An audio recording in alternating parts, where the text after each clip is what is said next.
Alright, everybody, I'm David here, and welcome to the birthday countdown stream edition of Chilling3000 Hangouts here on this Monday evening for this special annual occasion.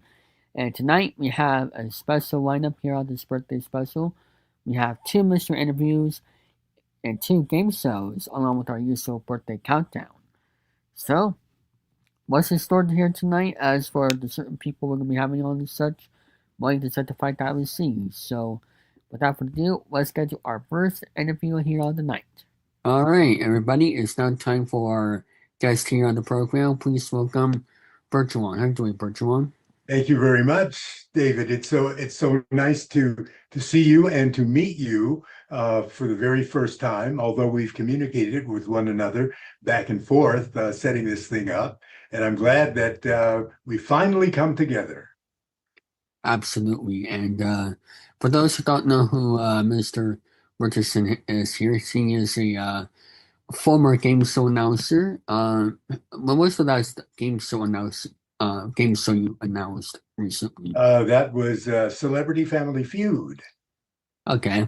And then I was on the syndicated Family Feud as well before that, which I started in, I believe it was 1910. No, actually 1999 until 2010. And shortly after that, Celebrity Family Feud started up.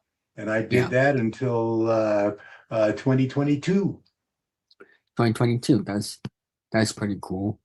So what was your first job in the show business? My first job in show business? Yes. Well, does radio count? Yeah. Mm-hmm. Okay. At the ripe old age of 19, I got my first job as a rock and roll disc jockey in Portland, Oregon. Actually, the radio station was in Vancouver, Washington, which is only about 10 miles or so from Portland. So it was in the Portland area. That was my first radio station. I worked there for 2 years. And then I started working at the big radio station around the Great Northwest, or at least in that part of Portland, which was a station in Portland. Worked there for a year.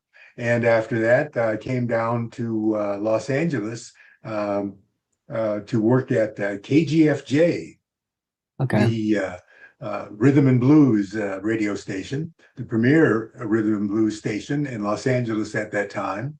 And that was in, well, let's see, 1969. Okay, so over 50 years ago. Yes. Oh, my goodness. Oh, I'm old. Yes, definitely.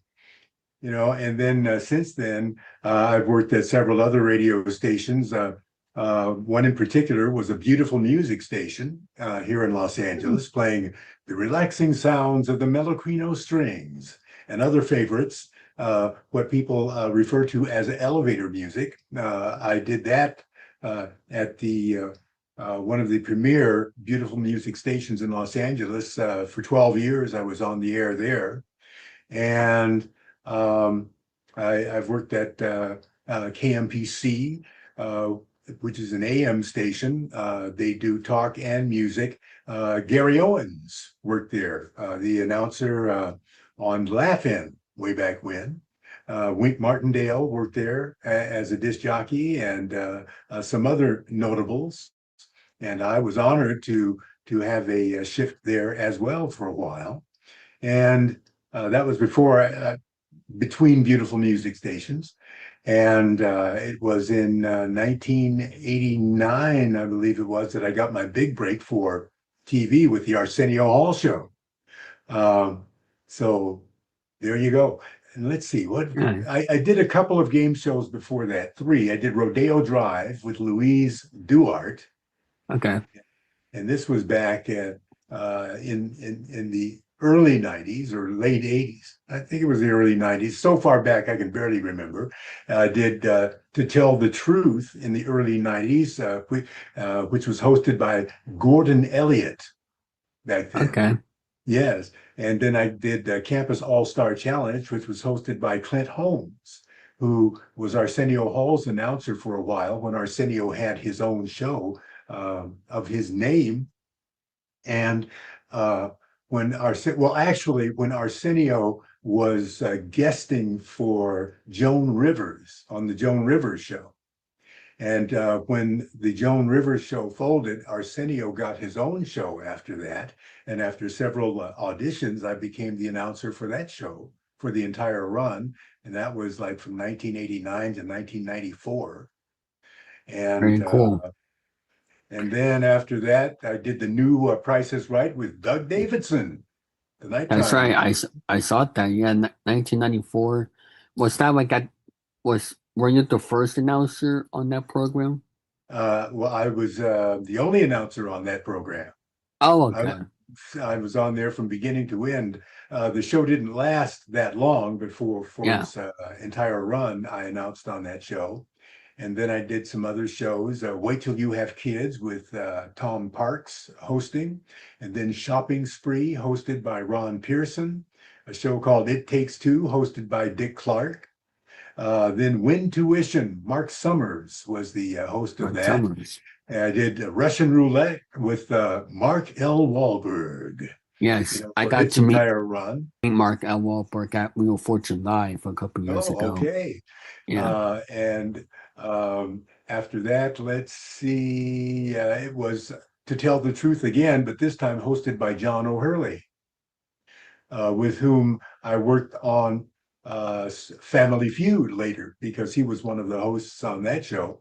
I did, and then it was after Russian Roulette, or after To Tell the Truth, actually, that I did Family Feud, and let's see, The Price is Right, and I Yeah, was doing Family Feud at the same time, but I that's was crazy. filling in for Rod Roddy, who was Yeah, ailing at that time, and he passed away, unfortunately, and they got yeah, someone else to take the announcer's spot at that point, and I went on to do Family Feud in 1999, and I was there, like I say, until hmm 22.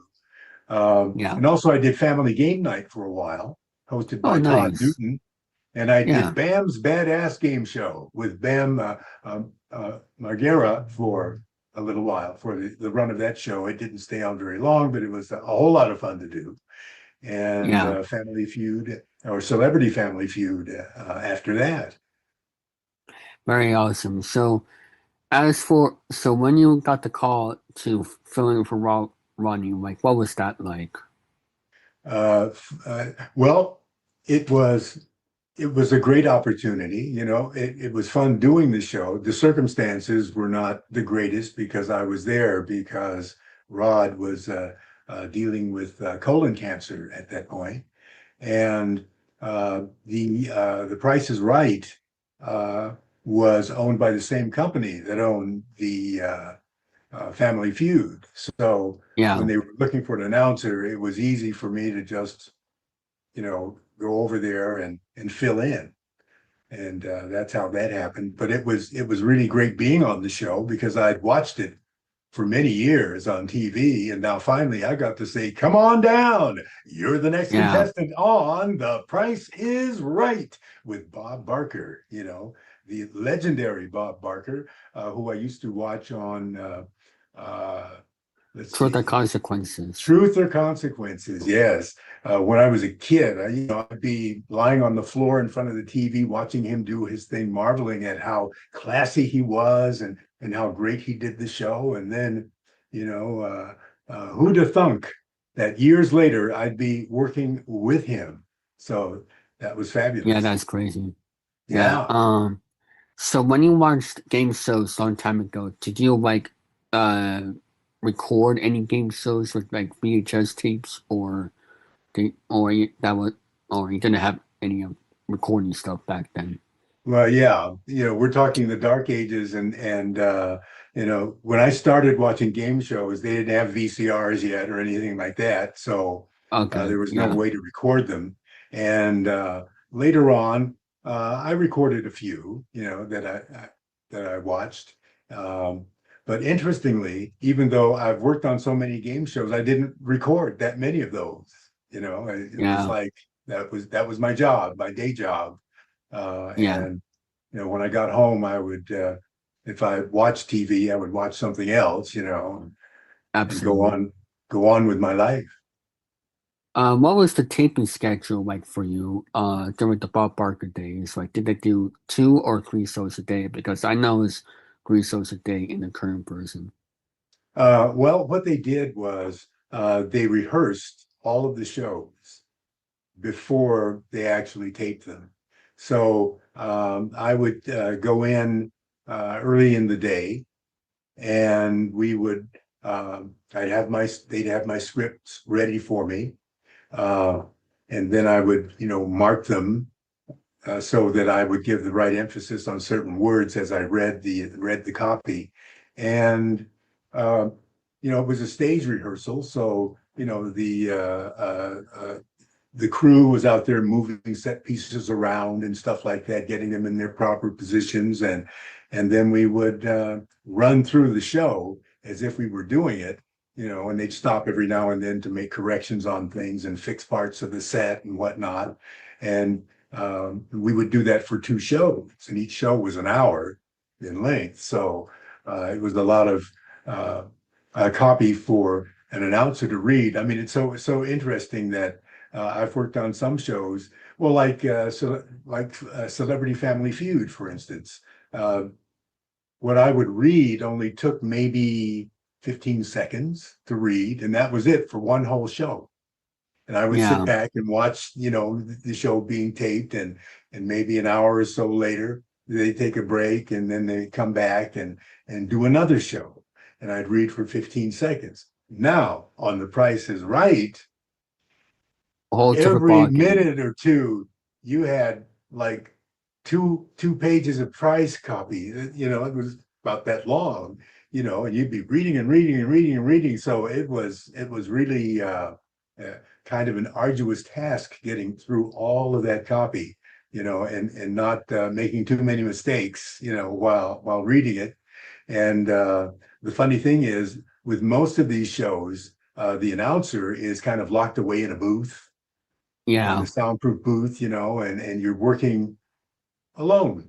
You've got Mhm. a headset, you can hear the director and so forth, and take your cues, so that I would announce at the proper time. But on The Price is Right, you're standing right up there on stage in front of the audience. So if you made a boo-boo, everybody heard it and everybody saw it because you were right there.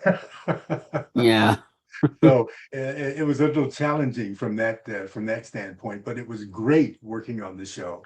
Everybody who Yeah. worked on it was very professional and very nice, and I enjoyed it Cool. immensely.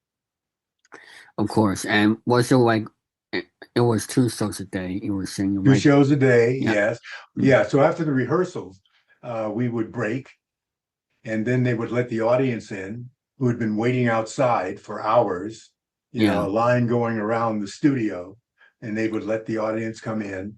And I wouldn't find out whose name to call, like David St. Dennis, come on down, Well, I Yeah. wouldn't know that until just minutes before the show started to tape.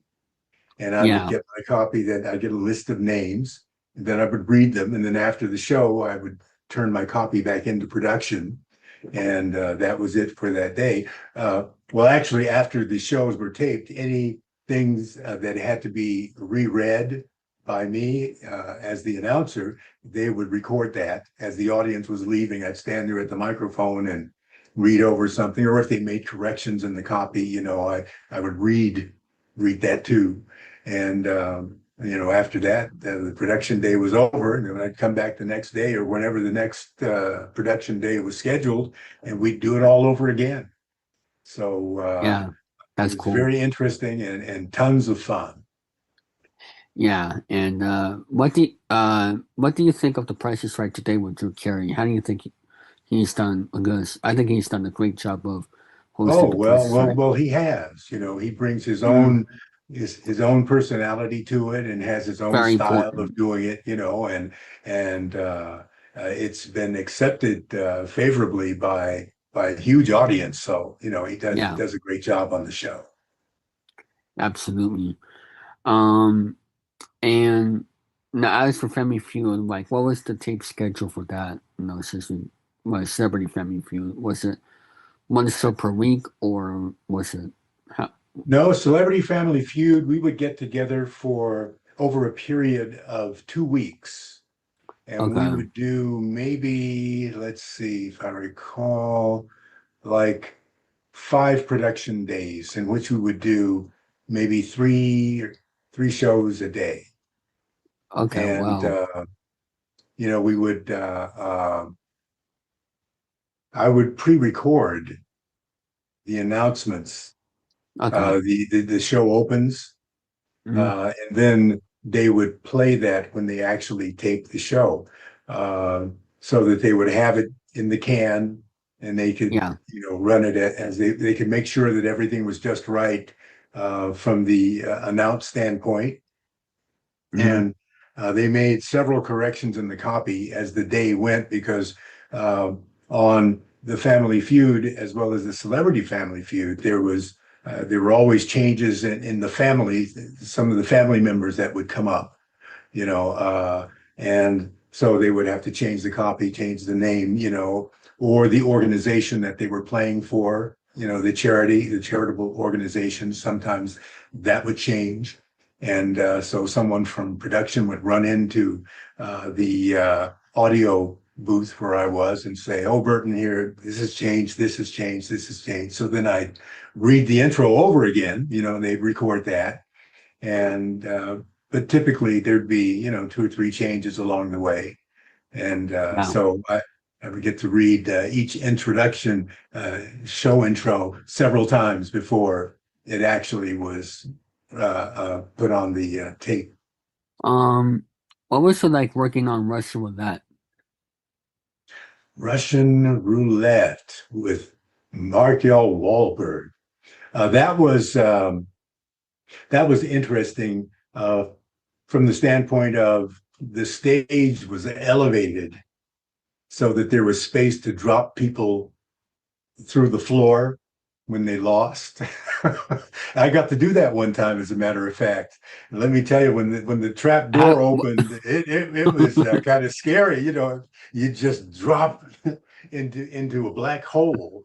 where Um, where was the outside of that hole? Like, where did you go to when you fell?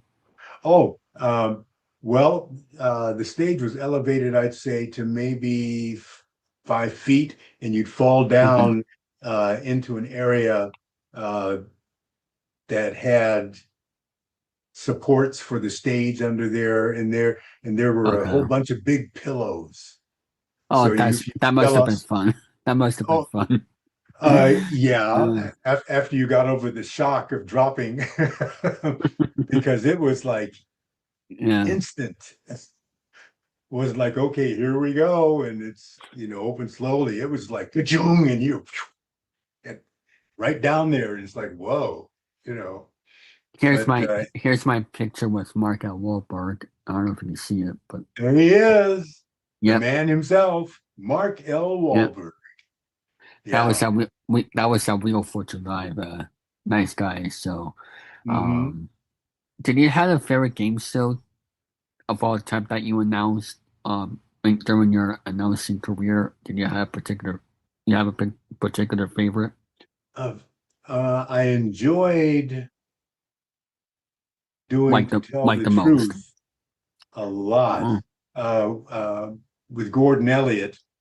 I did, not only did I do the audience warm up and announce the show, but there was a segment in there when I came on camera and went into the audience and would banter with an audience person who would uh, answer a question for some kind of a prize. That was really, really great. I enjoyed that level of participation on the show. They were all fun in their own yeah. way.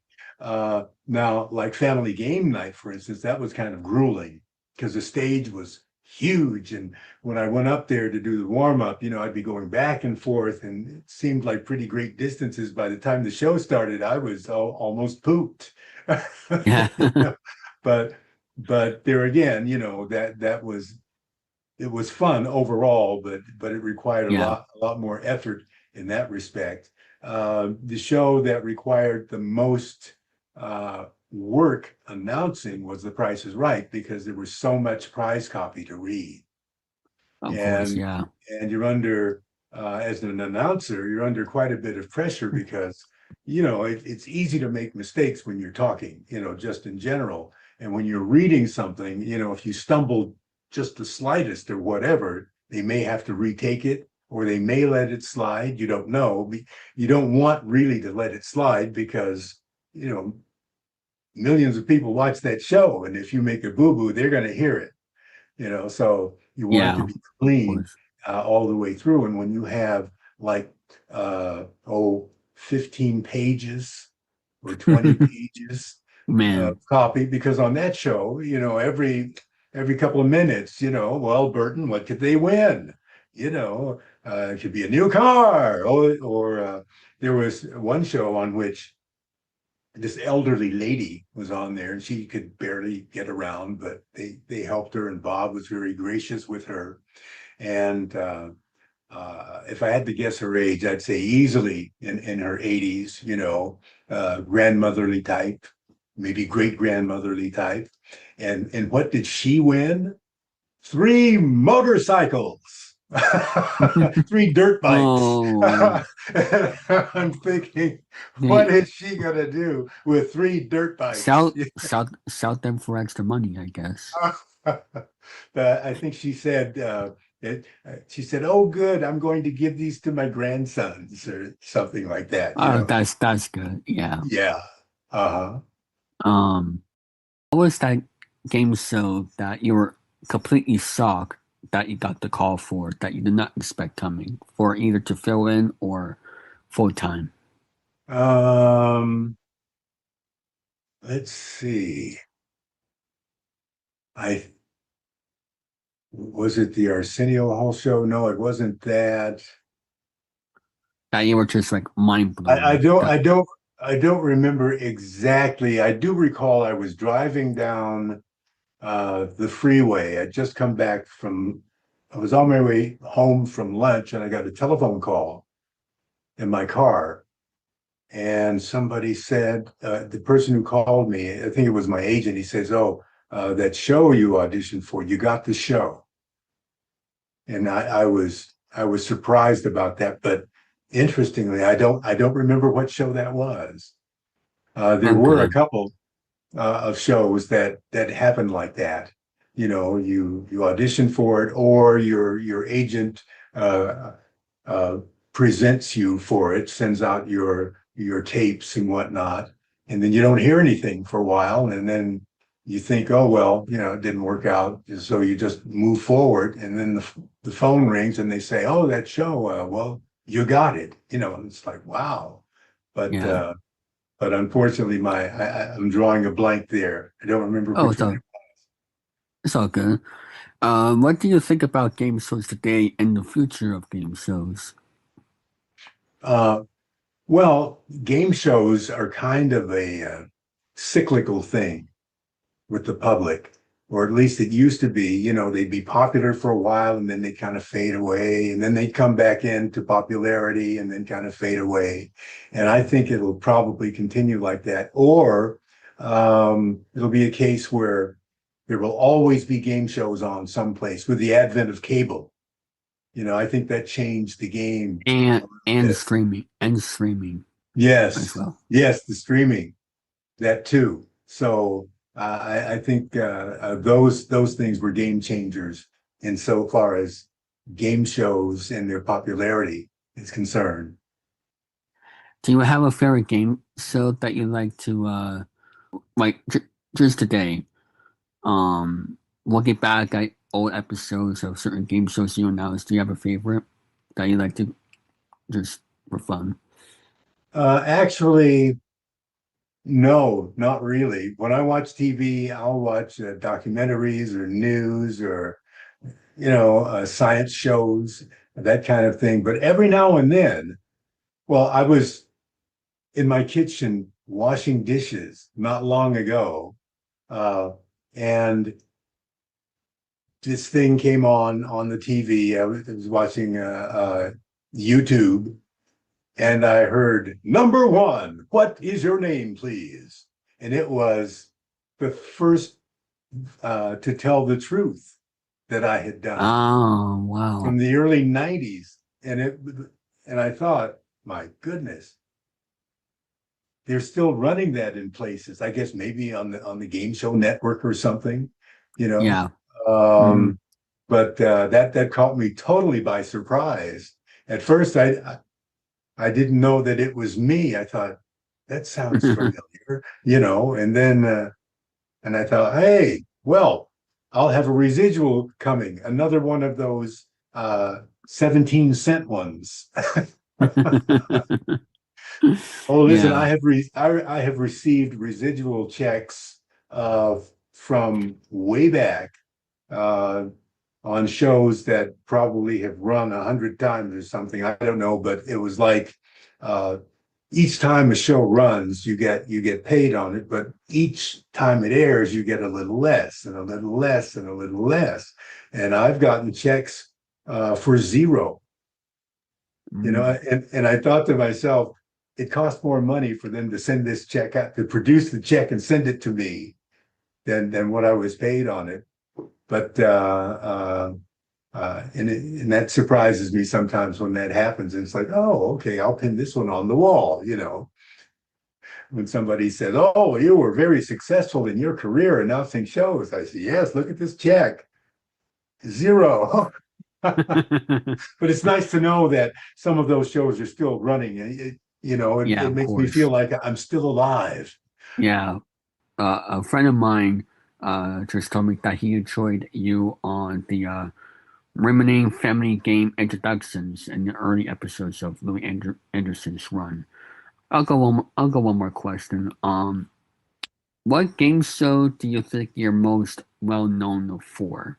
Probably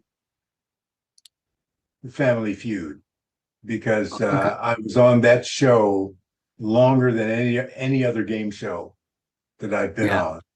Okay. Yeah. The syndicated Family Feud and Celebrity Family Feud together, it's been over 20 years on Yeah. those shows. Yeah. Yeah, That's a historic run right there. Like 20 years of Family Feud. That's pretty incredible. I mean, I'm not quite sure what announcer has. Well, actually, it's gotta be the announcer of Jeopardy. I mean, Johnny Gilbert. I think he's on Yes, there for. I think he's been. You know, he's the longest announcer of all time for game shows. I think that's for sure. probably. Yeah.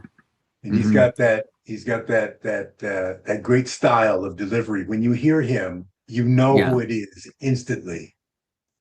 Absolutely. This Um. is Jeopardy, Yeah. And I Yeah. think he's doing it from home because of his health. Oh, As for okay. Jeopardy. Um. But I mean, if he still has the voice for it, I mean, there it has something for you to do. At home, if you still have the voice, you can still do the job and do something to keep you busy and just Sure. just incredible. Do you think you'll do any future game shows in the future, or are you fully retired right now? Well, you never know. Okay, I may get a call one day from a producer who might want to use me on something. And I'd probably say, well, let me think about that. Yes. yes, You never know. And um, I've done some other things, besides game shows, some independent productions with some producers, independents that I know. okay, Uh, so uh, I you understand that never know what will come my way and what I might end up doing down the road. 100%. Where can they find you on social media if you wanna? On social Um, media, yeah, mhm, uh, Well, you can find me on David St. Dennis's podcast. Yeah. I just made a channel if you want to promote anything or whatever. Oh no. Well, I'm not really on social media that much. Okay. Yeah. You know, I that's a whole different thing, you know. Yeah. I've thought about doing a podcast, and I may at some point. I've been Yeah. approached by a couple of people about that, so it's possible. As far as a regular game show, uh, broadcast game show, Mhm. um, I don't know. I mean, I'll have to wait and Yeah. see. Yep. We'll see what But in the happens. meantime, I'm enjoying retirement. I Mhm. am president of an HOA. That's right, the dreaded homeowners association, Mhm. and that keeps me really busy. And I have a Yeah. wife to whom I've been married for some time. We just celebrated our 49-year wedding anniversary Congrats. uh, not long ago, and I have grandkids to play with. And, well, not really. The grandkids are adults now, but Yeah. still I visit them, and so I'm living the American dream right now in my golden years. Of course. And with that, folks, that will be it for this interview. Thank Let you, me see if I David. It's can. been a pleasure. The time has come. Join the fun. Here comes number one. It's the fabulous Price is Right.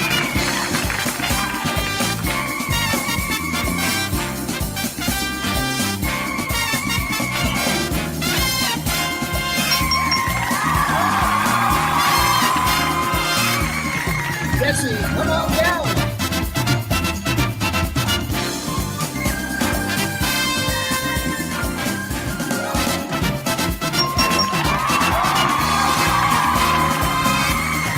Alex, come on down.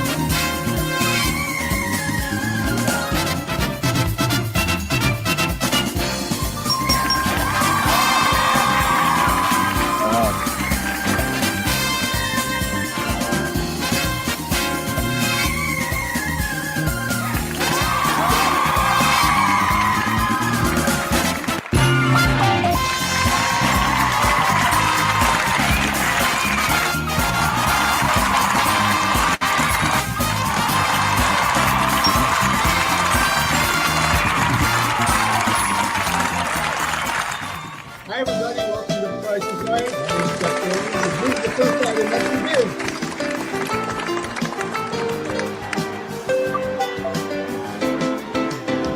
Jesse, what's your bid? 500. Okay, $500. Alex, how about you? Let's go 650. Okay. $650. And Jesse, 550. $550. And the actual retail price of the item is $1,150. All right, Alex, come up. We're going to play pricing game with you. Come on up, Alex. You won that first prize, but we've got some big names for you.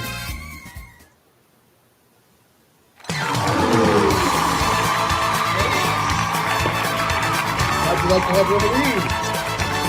It's a 23-foot transit. And we're going to play 3 strikes. Now, you know how this game is played, right, Alex? Yes. Okay. You're just going to call out numbers. For those who've never seen it before, I'll let them know. And you're going to try to stay away from those 3 strikes. And if you get all 3, unfortunately, the game is over. But the whole goal is to stay away from those. Let's see how you do, Alex. Call out that first number, please. Draw it. Okay, right, draw it. Thank you. and it's a 5. You want to place that there? Let's put it on the second number. He says on the second number. Oh. Okay, so that's going to go back in there, and let's draw another one. Oh no, 1 strike. Just try to stay away from those. Okay, draw again. And there's a 5. What do you think? Okay. Let's try the third number. Okay, he says the third number. Is it there? Yes. Awesome. Okay, let's draw again. Let's keep this energy going. And the 4? Where should you put that? Okay, the 4. Let's put on the first spot, the first number. First position, he says. Okay. Great.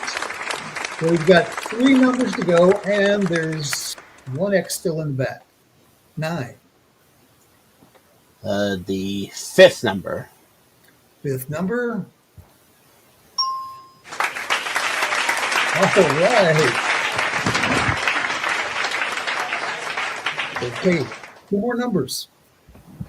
Oh, I'm so sorry. $46,509. Thank you very much for playing with us. You might be back in the show. And we'll do that right after you do this.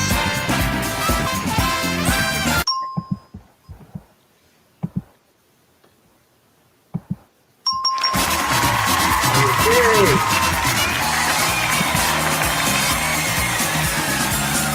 Johnny, come on down.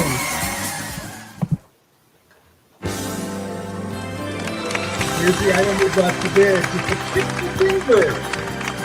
We'll be staying at the Wilds and Hobart out there. Awesome value and awesome opportunity. In the beautiful state of Colorado. Johnny, you get to give us the first bid. All right, $35.55. He says $35.55. And let's go to Jesse. $6.50. Okay, Jesse, $6.50. Okay. The actual retail price is. All right, Jesse. You're the man. A nice trip you had there. Welcome home state, Jesse. You're going to look pretty nice going home with this. It's an Apple 11 iPad Pro. Has all the functions you need and all the storage you need. And of course, you could rent it. But how about this? The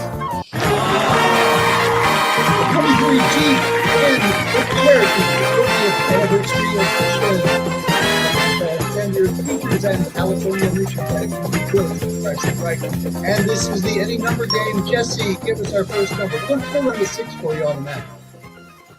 1. He says 1. Show us the 1. In the piggy bank, we want to stay away from down there. All right, Jesse. Next number. 3. He says 3. Very good. 2 in the car. That's awesome. A really nice start to the game. Jesse. 2. Is there a 2? And where is it? We know there's a 2. Where is it? In the Apple iPad. Okay. 4. Where? Show us 4. Okay. 2 more numbers and you own the car, Jesse. And 2 more in each one of those. You definitely don't want that piggy bank. 0. Where is 0? Okay. In the iPad. I know you can do this. Let's see if you can win that car, Jesse. Next number. 6. Is there? We know there's a 6. Where is the 6? Oh, okay. Now, this is a little sticky situation here. Jesse, 1 more and you win the piggy bank or the iPad, 2 more in the car. Give us another number, please. 5. Okay, 5. Where is that 5? Okay. Ah, boy, this is an exciting moment because the next number determines your prize. Go ahead and call it out there, Jesse.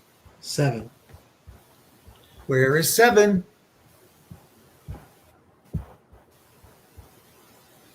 All right, congratulations, you did it.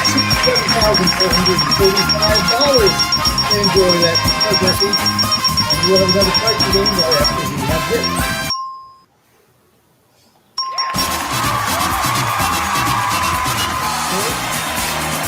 Johnny, come on down here. Yes.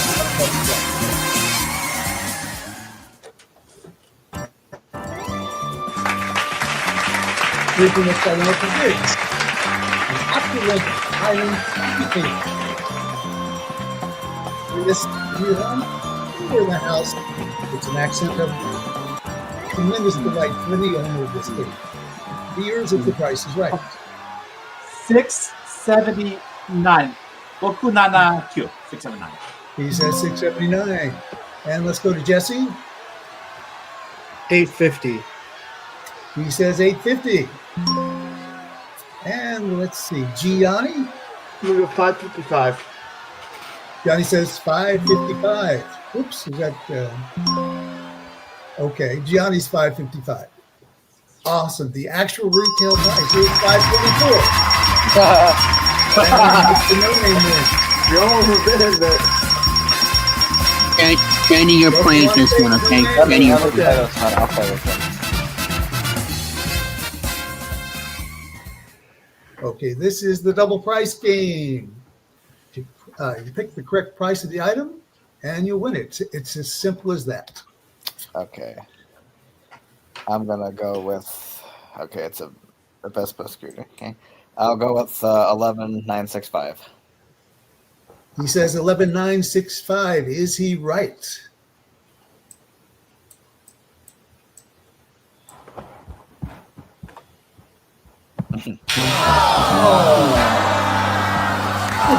But nothing for you there. I'm so sorry. So thank you for playing.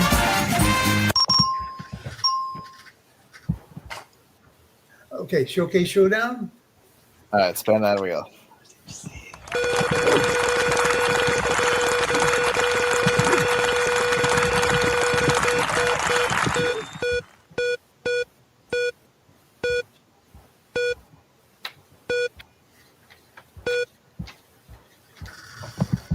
Okay. Yeah, well, got to Listen spin. comes up with 65. Ready to spin again? Yes, sir. Yeah, we'll spin again, Brandon. You'll come as close as you can to $1 without going over. 65 plus. So that'll be good. No, he has 30. Are you kidding me? I'm so sorry. Okay, how about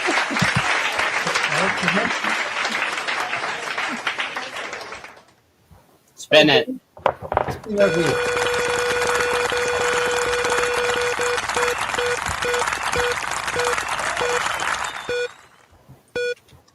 Ooh, almost 95. It's 50. Okay. I gotta do it again. Spin. Yeah. Go ahead and spin.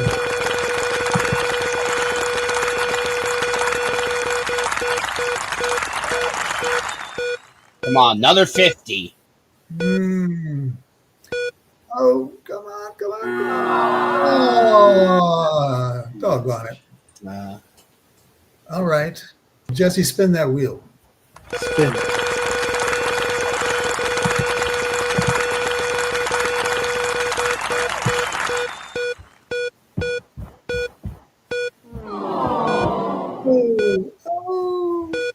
Oh.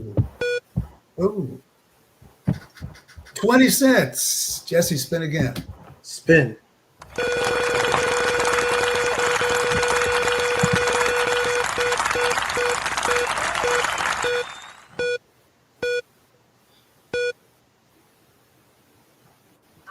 Okay. That's pretty close. Well, congratulations. We know who this one, what these colors is going to be. Your name is going to be the showcase winner player, that is. We'll see if he wins the showcase. Now, let's see here.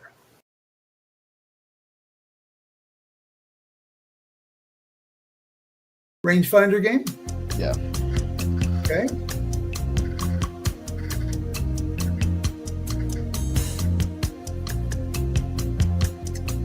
Okay, so he will pick an amount here. That's Stop. okay. 6,000. Yeah. Not a bad deal at all there.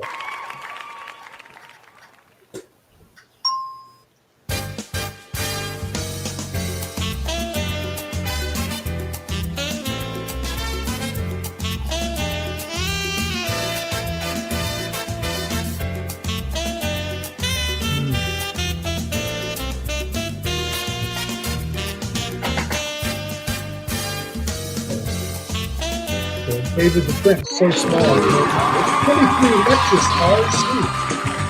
Not a bad deal. How would you like to drive home in that? Yeah, that'd be wonderful. Yeah, the print was so small there, David, I couldn't read it. No. I can get sharper glasses, but I couldn't read all the little stuff on the left.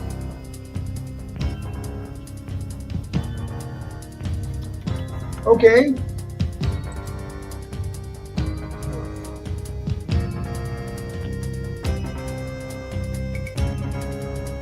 I'm still waiting. I think it's a little higher.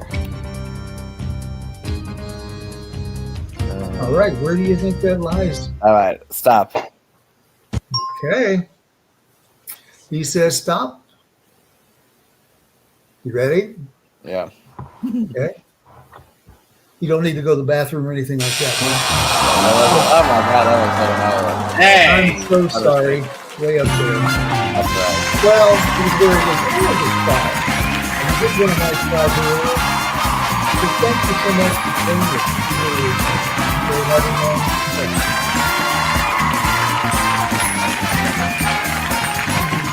Now it's fun having you with us. I hope to see you next time right here on the price. And by the way, don't forget to have your best pay or readers. Yeah. I want to thank Jeff for hosting the Price is Right tonight. It was a lot of fun, and don't worry. Well, the more practice we get, the better. We'll have this produced it. So this is only the beginning of many more Price is Right segments to come. It's been in the works of planning, for many months now, and so yeah, I'm glad we're doing this. And crazy how many birthday countdown streams you've been doing, like what, since 2019, and on this particular show since 2021. So it's been a long time. But what's gonna happen next for the rest of the show? Well, we'll just have to find out and see what happens.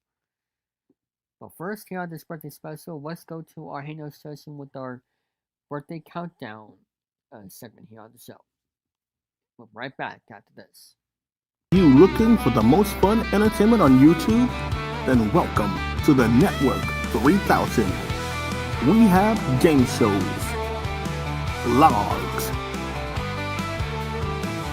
live streams,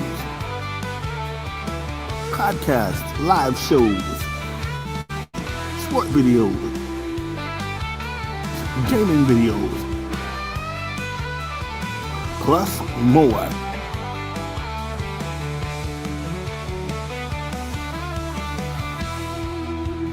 Subscribe today. We hope you enjoy the Network 3000 on YouTube.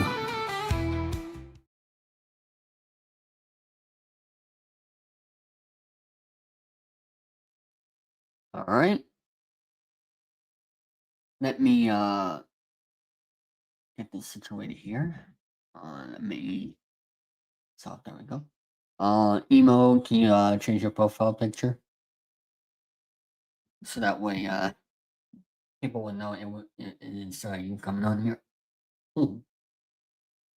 Yes, to Monster Total. Or no. Oh, hold on. There we go. I hate to There's Daniel. Hello. I hate to say it, but yours, it's like a lot of your profiles, David. What about it? Oh, It's your sorry. profile pics. All right, Can everybody hear me? Yes, I can hear you. Okay. Yeah, it's your profile pics, David, not mine. Oh, I know. I just got confused there. Anyway, how you doing, sorry? I was gonna say no, but technically it's both. I'm doing good, David. Oh.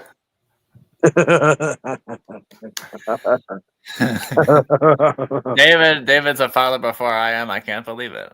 Hey, David, I You're not can't. the father. David, I can't fucking. Like, yes, I know it's your birthday and all that, but I cannot be on here and not troll you. It's been a minute. I've not been on one of these fucking piece of shit shows in a long ass time. Ouch. Well, I just wanted to stick out. Well, David, it is better than the Rant and Rave podcast. That's one thing I'll give you. Yes. Yes. I just wanted to say and you've outlived chilling with Jordy. Go ahead, David. Yes. You technically, No, David, thanks, Jordan. congratulations. You have outlived two creations of Jordan. You have outlived the Bird Call podcast, and you have outlived the chilling with Jordy. Technically, Open House has also outlived chilling with Jordy.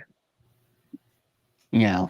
Even though it's been gone for a long time, but maybe bring it back out. Also, Late Night with the Devil has outlived it. Oh yes, who would have thought? It's kind of like the successor to the Outcast in terms of the craziness, because Late Night with the Devil was originally supposed to be something completely different, and it became a center for basically hell on earth, which actually makes sense. But shout out to the movie, by the way. Go see it on Shudder. I'm going to get my woman to watch it for our Halloween thing. We were supposed to watch VHS Halloween, which we saw half of, then she fell asleep. That's what McDonald's will do to you. Yeah. But before we get into anything, Yeah, I've been through that.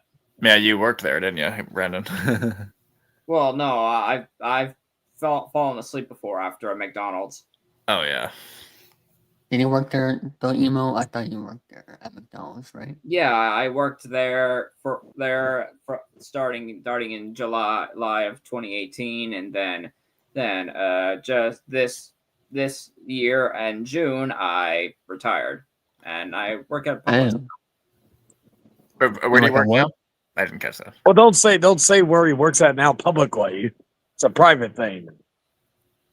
I know he was gonna say it first. Not anymore. It ain't. What I was gonna say, well, I vowed. I worked fast food twice. I worked at Sonic twice, and I worked at, but I count that as once. It was the same place. And I worked at Taco Cabana, and I vowed, I don't care how bad it gets, I will find a job that pays good and fucking is not wanting me to rip my eyes out and fucking go fucking Columbine on some fuckers. Yeah. Oh wait, I forget that maybe get some flack. That's a little too dark for this show. Ah, fuck it. It's like oh wait, do we have fuck? I wish we had that sound that Victor debuted last week on the popcorn panel, because I would have we could have played it for whenever I come in, saying basically whatever comes out of my mouth is probably most likely going to offend somebody. Yeah. Speaking of which, happy Christopher Columbus Day, everybody. Yeah. I was also Thanksgiving in Canada. Oh yeah. So I watched it. I've always said, I had a discussion with my woman about this, because the whole discussion between Christopher Columbus Day and Indigenous People Day, blah blah. I told her, I make jokes about it to piss off certain people because they take it more seriously than it does. But if I'm being fair, I don't give a fuck about Christopher Columbus Day. I'm Indigenous. I don't give a fuck about that day either. I don't need to have a day reminded of my race. or what have you. I Right, don't care Tony, what do you have to about. say about how Christopher Columbus discovered hip hop? Well, What? with Sora, anything could happen. That's right. Yeah. Sora. The AI Fucking- video app. Fucking Stephen Hawking was thrown off a fucking Hell in a Cell, That's right. I saw that too. or Stephen Hawkins was beaten to a bloody pulp in a UFC ring.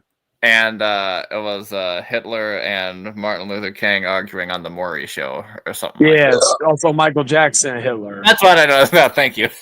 Not Martin Luther King. I'm sorry. I know some people have issues with some of these videos. I don't care. It's cheap entertainment. I really don't give a fuck. But David, What's you're up? turning 22, correct? Yes. Any advice?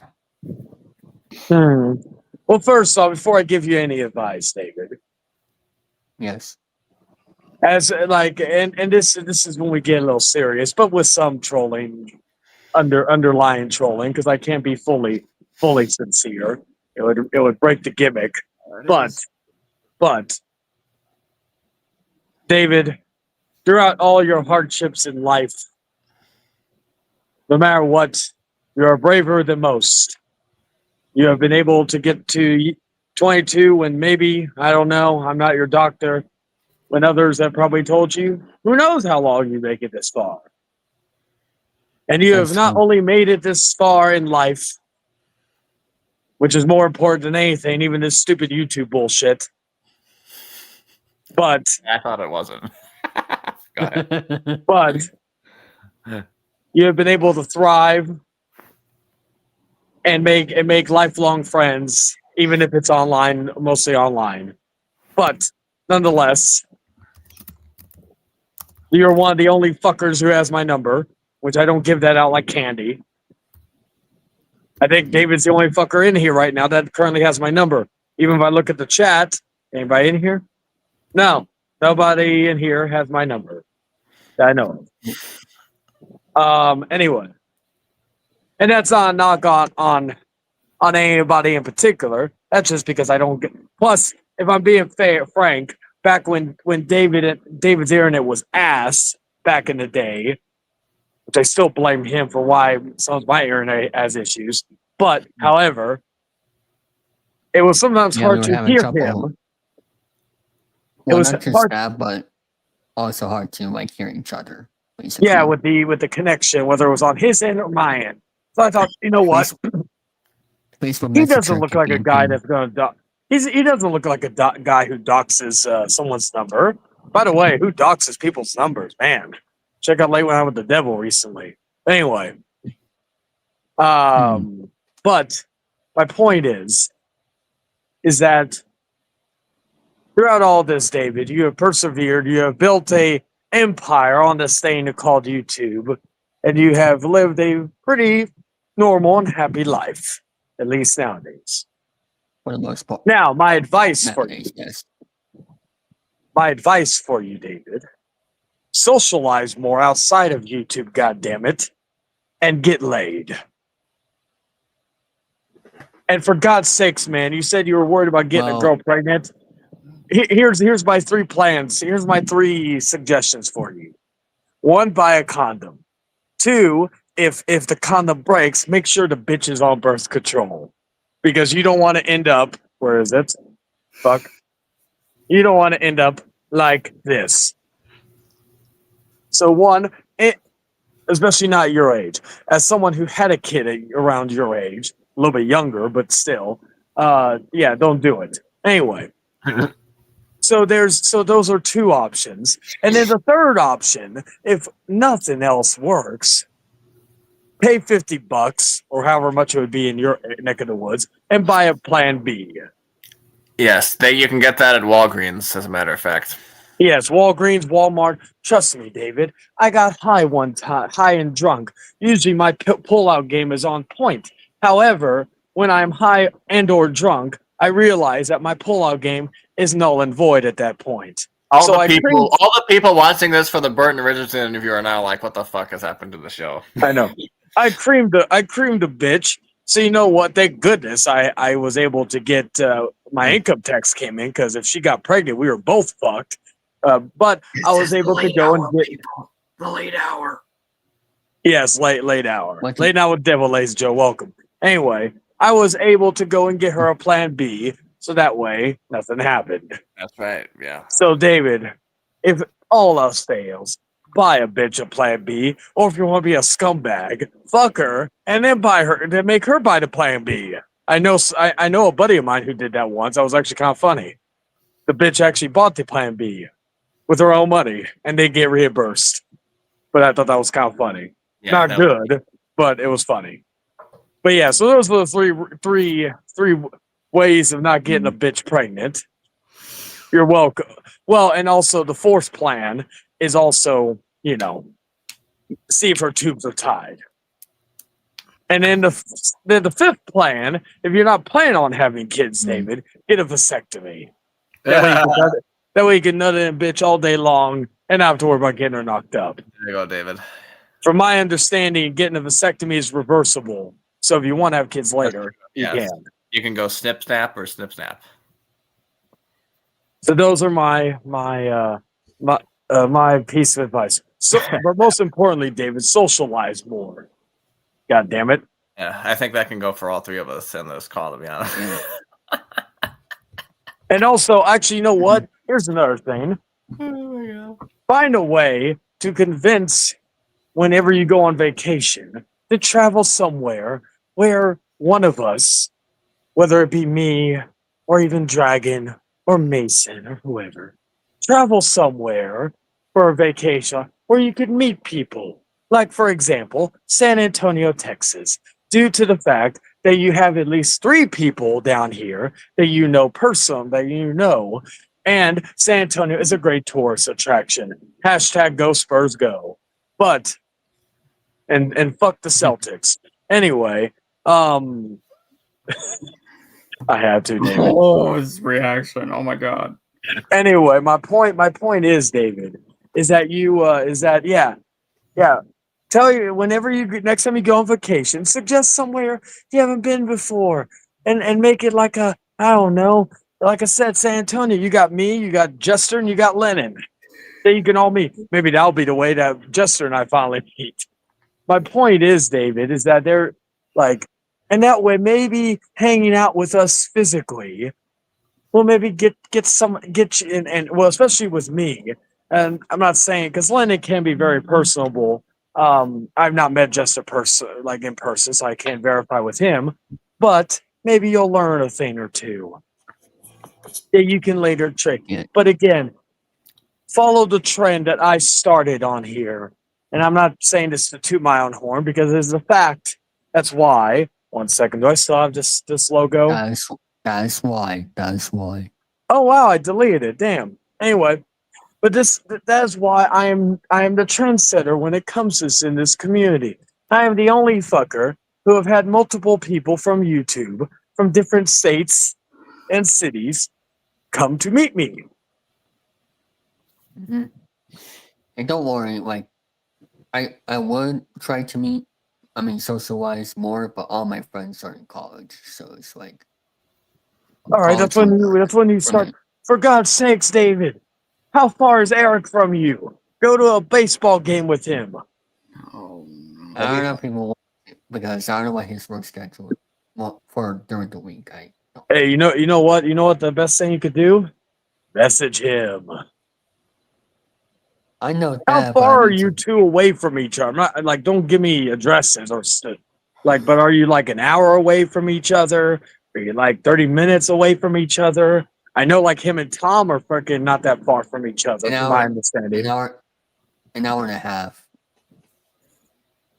And I don't think Eric drives. That's the problem. And I don't. Eric doesn't drive. I thought he did. I don't know. If Eric's can drive and be able to compute, because that would be a big deal. Because as far as I know, and I don't have a driver's license either, so that's blank. So I would. Is it an adult ID you have, David? What's that? Is it an adult ID? where it What do you looks mean like by a that? driver's license, but it's really just an ID letting you know that you're a permanent adult right now. Yeah, but I think the point is, That reminds me, I got to renew mine by next month. Yeah, I do.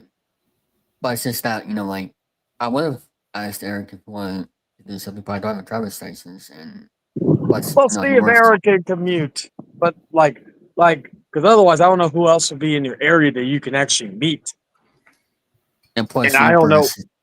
Uber is too expensive. Yeah, that's why I'm trying to get also Jordan to get his ass down here. You want Jordan to come down there? Good luck. Yeah, well, he goes on vacation to like Tennessee and something like that. So I'm like thinking, for God's sakes, man, make a trip down to Texas. He goes, they will, yeah. God help him if he drives. But then again, Mason did it. I don't know how. I'm assuming South Carolina is further than Arkansas, so I've been from there to Texas. So, I don't know if they, I'm assuming, I don't know if they drive or fly. I have to ask Jordan that. But, because if they fly, then there wouldn't be really an issue. But David, also here's, yes, Uber, depending on your area, because Uber is expensive. I was going to say though, David, like for example, with Dragon flies, he comes down here, I pick him up, we take the bus, or we Uber. We fucking have a grand old time. How about this, David? You're old enough. Get a flight down here, and then you'll stay at my place. I'll promise I will remove all the things that will make you freaking squirm. Well, it would have to be like in March or April because it's too dagnabbit hot in Texas in the summer. Why would you want to come down here in March or April? That's like still when spring starts. Oh, because I was, yeah, that's right. Because we do have a missions team here. Yeah, because the only other option I would tell you to freaking come down here via like the winter time. That way you can avoid the weather up there. Because I'm sure it gets fucking bad up there. But the other good thing about March and April is that the Spurs could be also still playing, still be playing. But no, okay. So unless they make the playoffs, yes. But if they don't, they usually wrap up in January. January. Well, the end of the regular season is usually like the end of March or the beginning of April. I can't remember which, but that's how it goes with the regular season. I believe the last Spurs game was right before Rodeo, which was in February. So I may be off, but it was like January, February. That was my recollection from this past year. But who knows where it'll be next year because, again, we're just starting our preseason. But yes. How's that going? How's that going, by the way? It's been going good. I'm working another Spurs game this Friday, and I'll be working what's the other one? The Jonas Brothers this Saturday, actually, which would be funny. Yeah, see, this is the end of the regular season. Oh, for this one? Yeah. Is that if they win, or is that if they lose, or is that if they proceed, or is that? That's for all teams, basically. That's weird because we didn't have any Spurs games last year that long. Maybe they sucked so bad. We had a lot of injuries last season, so I know Wemby was out. Yeah. He just came back. I know Chris Paul left the Spurs. We got a few new people. Again, I only know the names because like work with them. But still, it's like the only Spurs guy I knew before I started was Wemby. Because I'm like old school. I know like back Tim Duncan, fucking Tony Parker, Manu Ginobili, shit like that. The basics. They got a good team. I'm not gonna sit here. I've always said my issue is not with the Spurs themselves, with just fans, sports fans in general. Speaking of a Spurs fan, right here's Jesse. What's up, Jester? What's up, Shayton? How you doing? Jesse, can you tell Chari what the Spurs players are going to I don't want to do that. Hold on. Fix. Have it be a normal layout. I don't like this round shape. I like the circle stuff. It makes it look like, especially if the icon is shown, it looks like it's a record player. We ain't record players here. So what is the Spurs sign up for this season so that way Charlie can get prepared for the star players? Well, right now the lineup is going to be Wimby, probably Stephon Castle. Yeah, Stephon Castle. Devin Vassell. Yeah, Keldon Johnson at power forward Kelvin Johnson, Julian Champagne. Yeah. It's they're gonna fluctuate because it's the Spurs, so there never really is a true lineup because with the Spurs they always anticipate matchups and they always experiment. They had Jeremy Sohan, who was a 6'9" as a point guard for half the season when Wemby was a rookie, so there's no really true lineup with the Spurs. Even last game I worked in, Wemby worked. I know they probably have more games since, but it was the Jazz, and Wemby played the first half, and then by the second half, I don't think Wemby even stepped foot back on the court, or if he did, it was very brief. Yeah, he had blood clots in his lungs last season. I mean, in his shoulder. Yeah. The team was riddled with injury, like at the end, because when I started working there, it was like right at the end of the season, like the last probably few months of the season. So like, I can't remember who they're facing this Friday because I'm working that and I'm working Jonas Brothers on Saturday, which that should be fun. I wonder how many 30-year-old women are going to try to flirt with me because of the fact that I had that happen at the last concert, but there were a bunch of gilfs. Oh, there you go. Yeah, because I'm going to be shocked if I see any of the younger. It's going to be the Pacers Friday. Oh, okay. Chayton Jonas. Who did that? What's up? Who put the last name Jonas on my name? Not me. Danny? Not me. That wasn't me. Why the fuck would I do it? I think it was Chester. Was I it don't know. Chester? I don't have controls. One second. I can tell it's him because of the look on his face. Well, you mentioned Jonas Brothers, and I. Of course you would. You're a Jonas Brothers fan. Wait, how do I fucking solo people? I was trying to solo him, but I couldn't do it. That's okay. Weird. Well, I guess, Brandon, you wouldn't be very good at poker because, Oh, that's how. But I can't do it because of the fact that his face blocks out. I said that do you not have a very good poker face? Because when you play poker, if you have a good hand, your face would reveal it, like how you just were. You got to keep a secret. You got to. Damn! I need to take him to Vegas and clean him out of all his money. I have 3 poker games. All right. In my room. How good is your poker face? How good is your poker face when you're playing poker, Mr. Beauregard? Because if you suck, I'm gonna clean you out when I take you to Vegas. Newsflash, I don't have any real chips. Rats. That's why we go to Vegas and you bet real money. And I clean you out. Yeah, I would like to go to Vegas. I would like to go to Vegas. That's like my dream home. I would go. I wanted to, I like my woman and I have pondered that idea about when we get married next year, but we're most likely going for the cemetery. So that's still kind of where yes, we're getting married in the cemetery. Most likely. Nice. Well, I think David's going to get married. Hopefully the weather will be good. I've told people that if they want like anybody who can make it down here. Vegas has heat over there.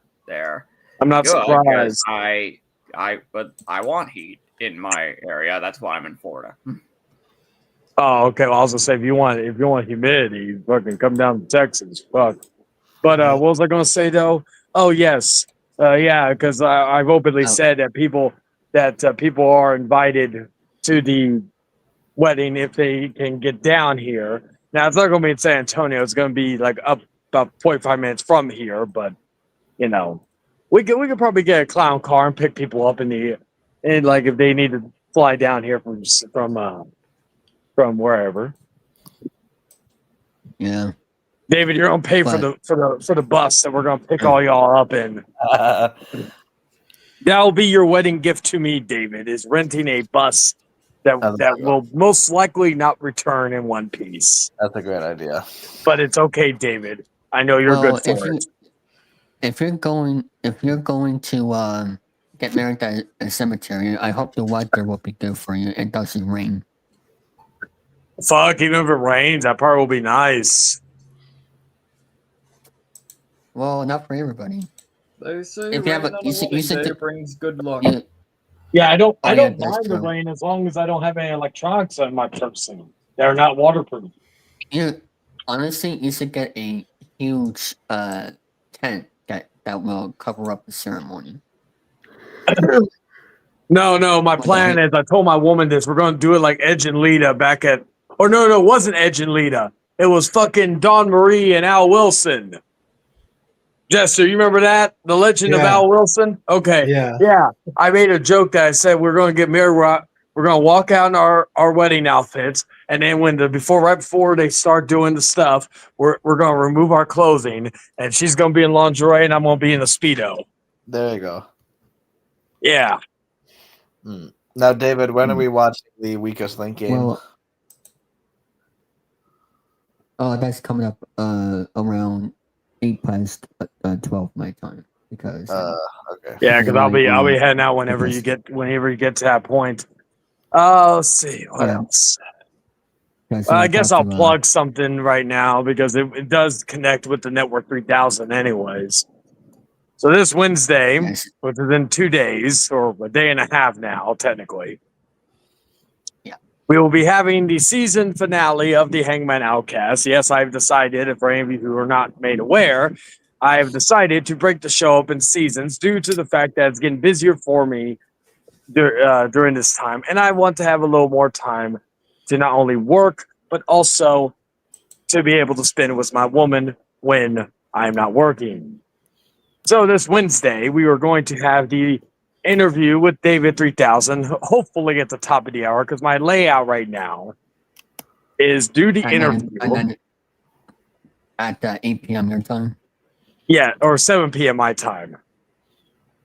Oh, okay, I'll try to be there.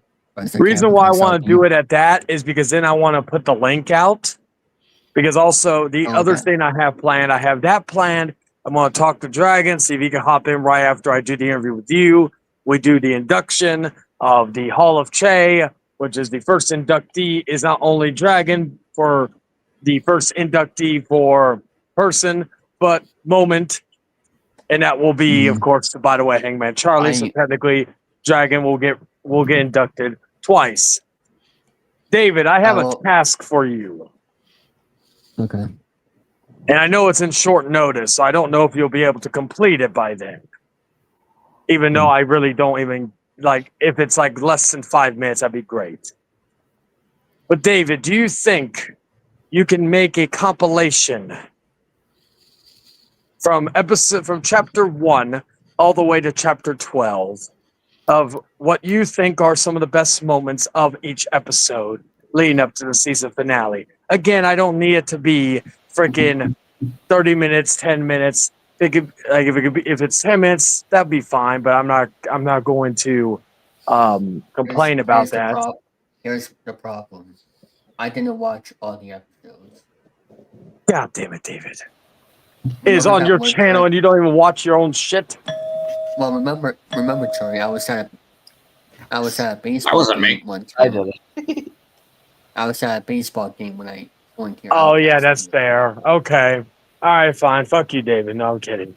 I will see if I could do that myself, and all that. Anyway. Just scenario. So yes, David will be doing. What's up, Romanoff? I will be doing the interview with David, the induction with Dragon, the return of AI calls because it's been a very long time since we've had it, and I've got new comedy spots ready since all that. And then let's see what else we have. We have other stuff, hyping up Late Night with the Devil on October 30th. Anybody who knows about it should know what that will entail, and much more. Of course, Jordan will be there for the 2 hours. It will not be but yeah, my plan is to do your interview, do the induction. After that, open link for anybody to come in. And it'll be from 7 p.m. Central Standard Time to most likely 10 p.m. However, if I feel the need to go an extra hour, I don't think I'm doing anything the following day. I don't think so. So I will. But yeah. Yeah, sir. So yes, it'll be right here on the Network 3000 channel, as well as the House of Change channel. Yep. And I will be there, and funny enough, I will actually be in my own hotel room during that time, during my vacation. So I will be there from New Hampshire. So I'll be there to And David, my first question I'm going to ask you, and you don't have to answer it now, is why are you so white? But I'll wait. Don't answer that until Wednesday. But yeah, I just want to give you a preview of some of the questions. Most of them are going to be off the cuff.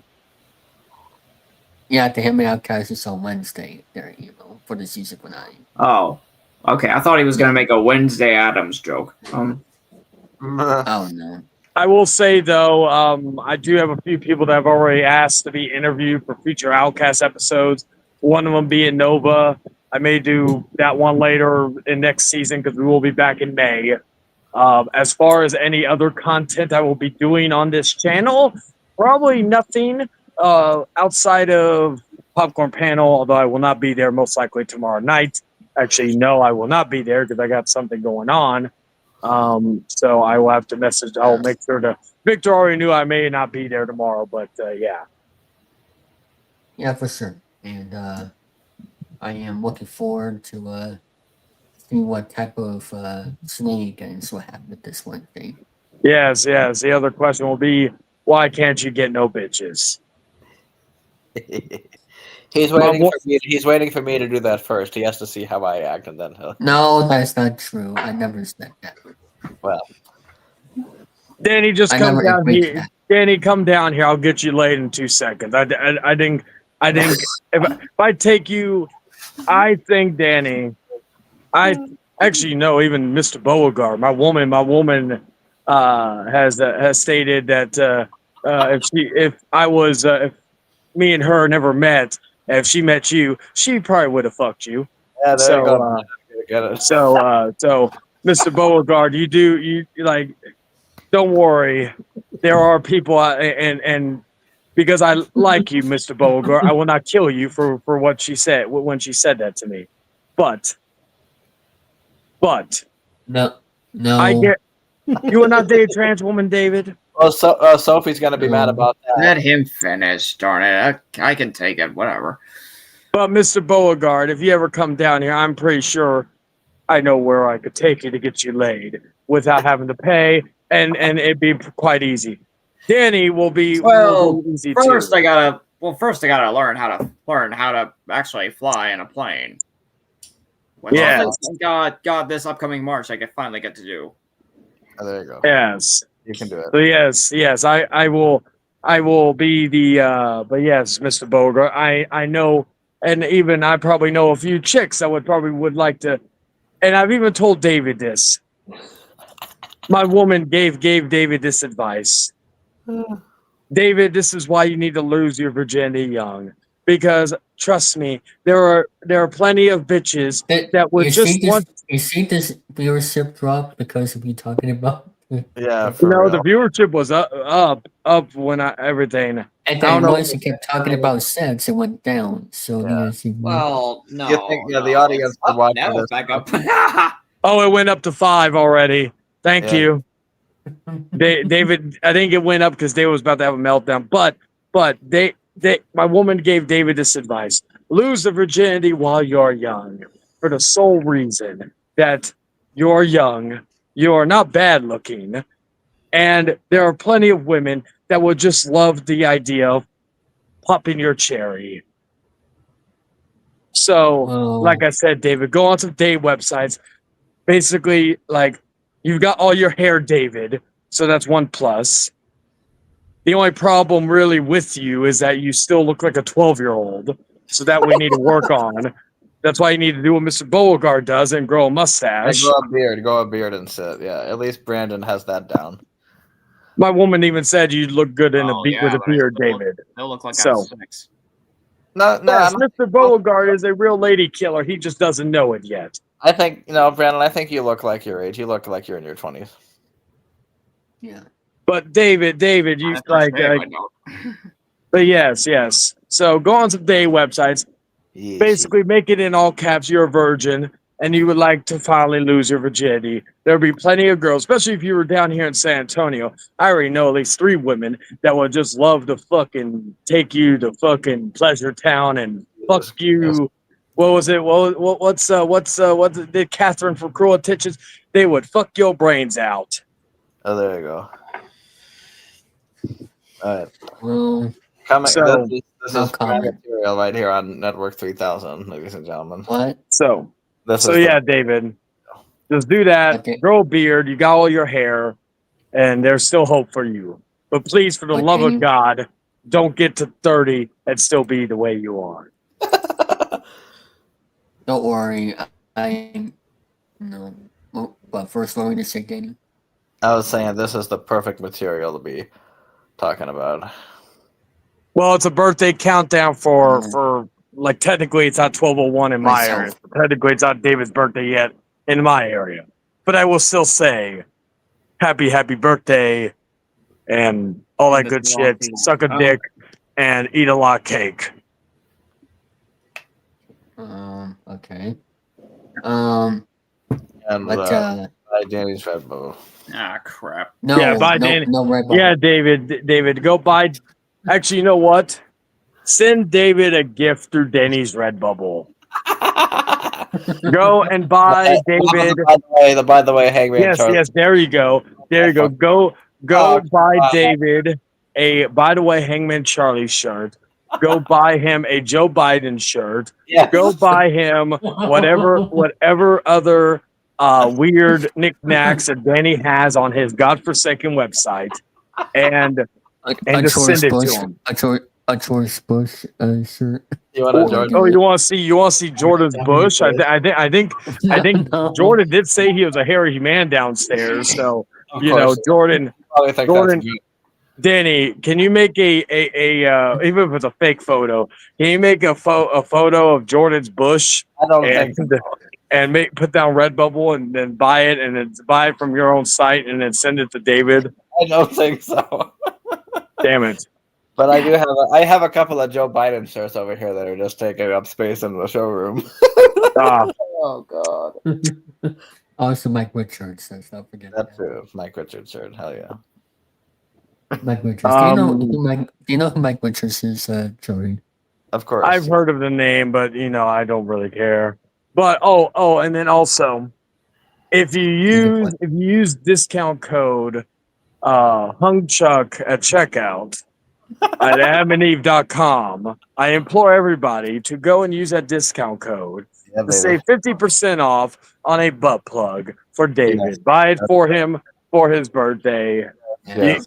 Butt plugs 22. here are about $12. You can get for $6 and send it to David because David's a cheap bastard. Yes, he So is.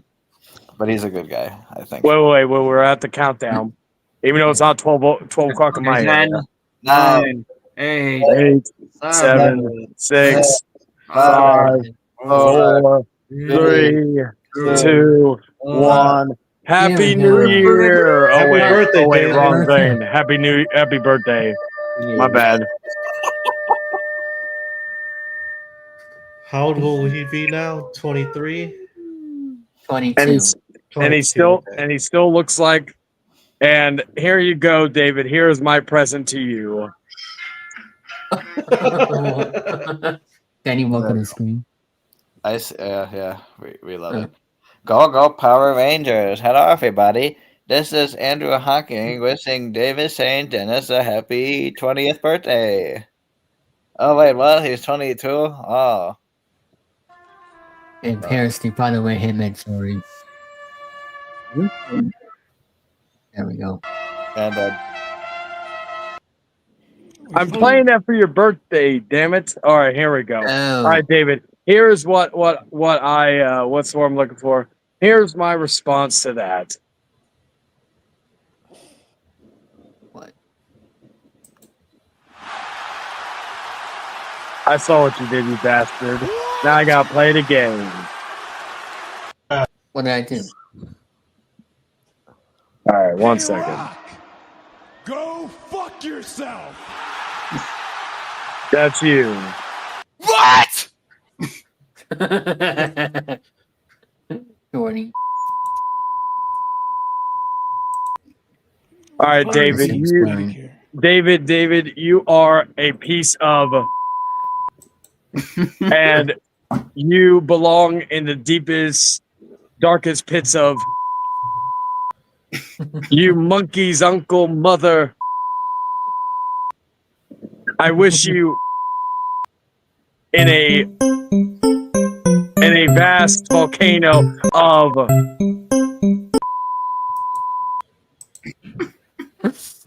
you mother. Danny, this is your favorite song. What? This is Danny's favorite song right here. We finally beat Medicare. What? Fine. And I hope David gets Medicare first. All right. Enough of this. Okay, that's okay. I hope David. I'm sorry. I hope David gets Medicare for his birthday because Oh, shit. Should I get the? All right. Should I get the next video? Thank you, you too. All right, guys, I'm gonna get going. Y'all take care. And what was I gonna say? Happy birthday to Mr. Happy and also birthday. Have a better day tomorrow. Yes. Happy birthday to David and all that good stuff. And all that good stuff.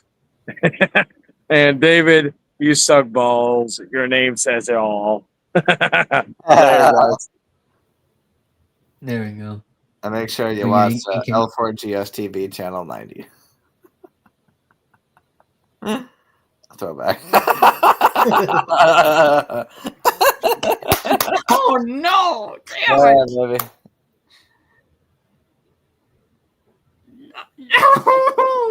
No. Yeah, let me fix that. All right.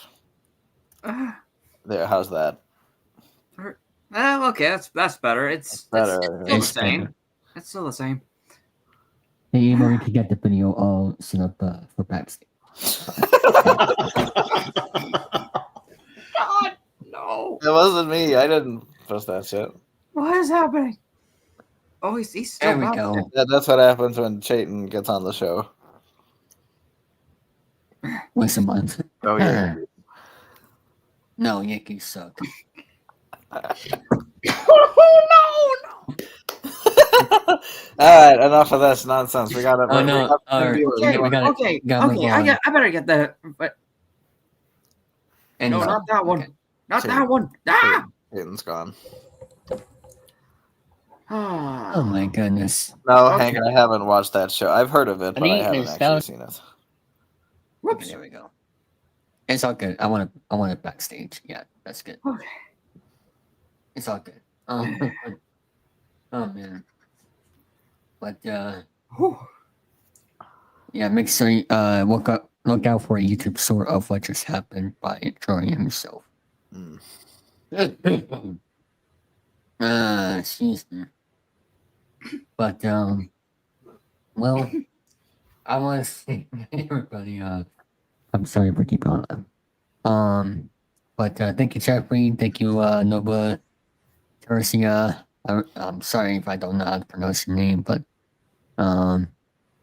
it's Paramount Plus. Paramount Plus is a great thing, because you can watch The Price is Right on Paramount Plus. I still can't believe I actually more than one game show host the person thing you can, because you met no game show host in person, right? Then I haven't met any yet. Okay, yeah. Still eyeing out them or out. But what happened? This TikTok guy named World of T-Shirts. Is that Jesse? Are you familiar with this guy? No.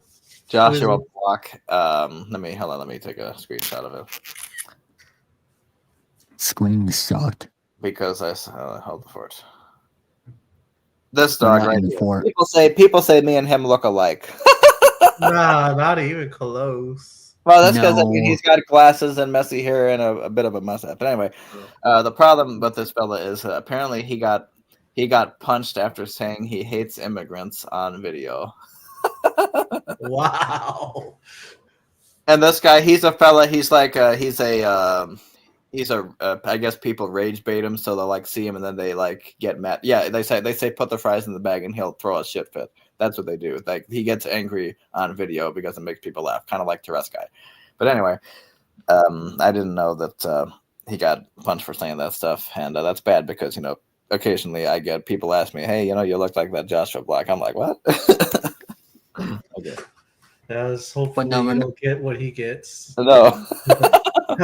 I'd disavow that shit. It's I'd be like, violence upon Danny is not okay. Thank you. I was a percent bubble and Capellan, it'll be a good shot to kill Red Bubble. Maybe that's who I should be for Halloween. That kid. Anyway, we are gonna get things set up with the second interview, who is a radio host here in Massachusetts. I think you will enjoy this conversation and some inspirational moment that happened in this life that it was very scary, but that's all I have to say about that. But and no, it's not Howard Stern. Maybe in 2034 I'll have him on. You'd be great. Our next interview here on this birthday special, please welcome Chis Zito. How are you doing, Chris? Doing all right. How are you? Doing good.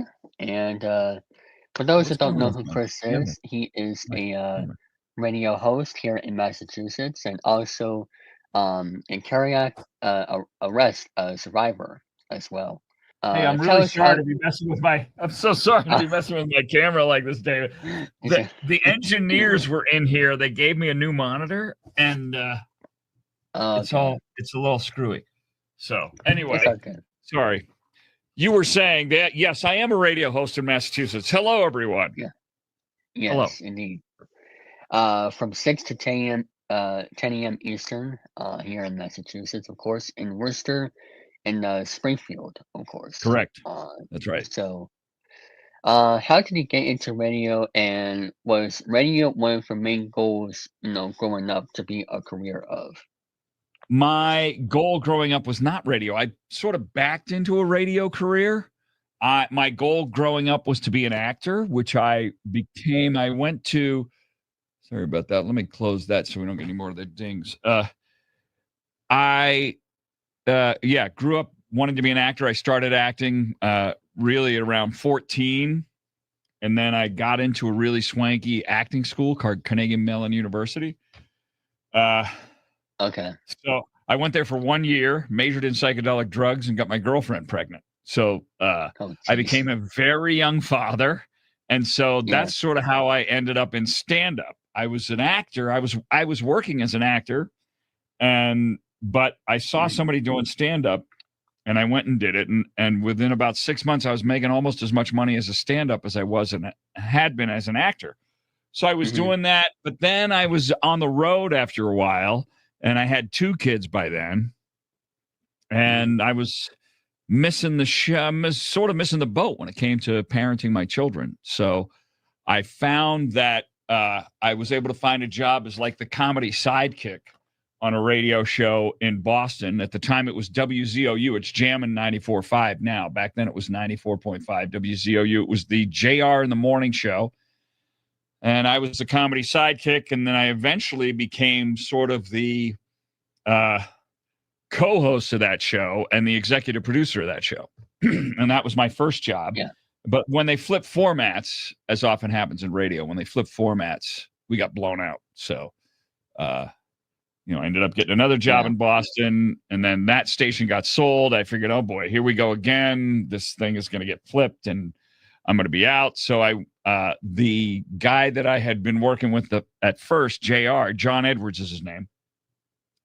These guys in Detroit wanted to hire the two of us together.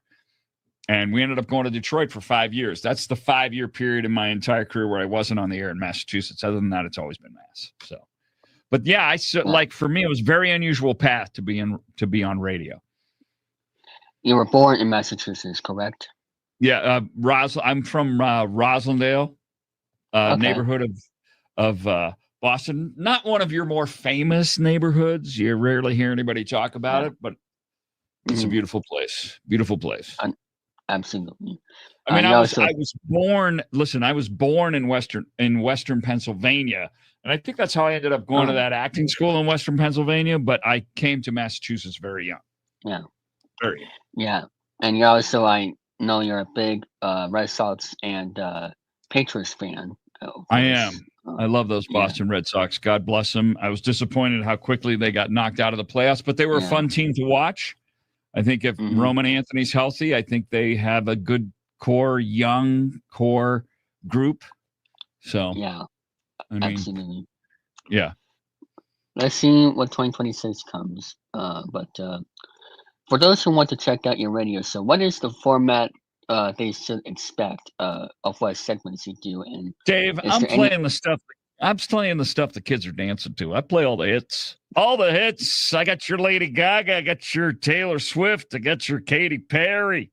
You know what I'm saying? Yeah. I got your Bruno Mars.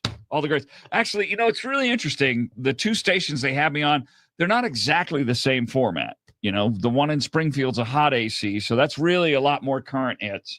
And but the one in Worcester is a straight AC.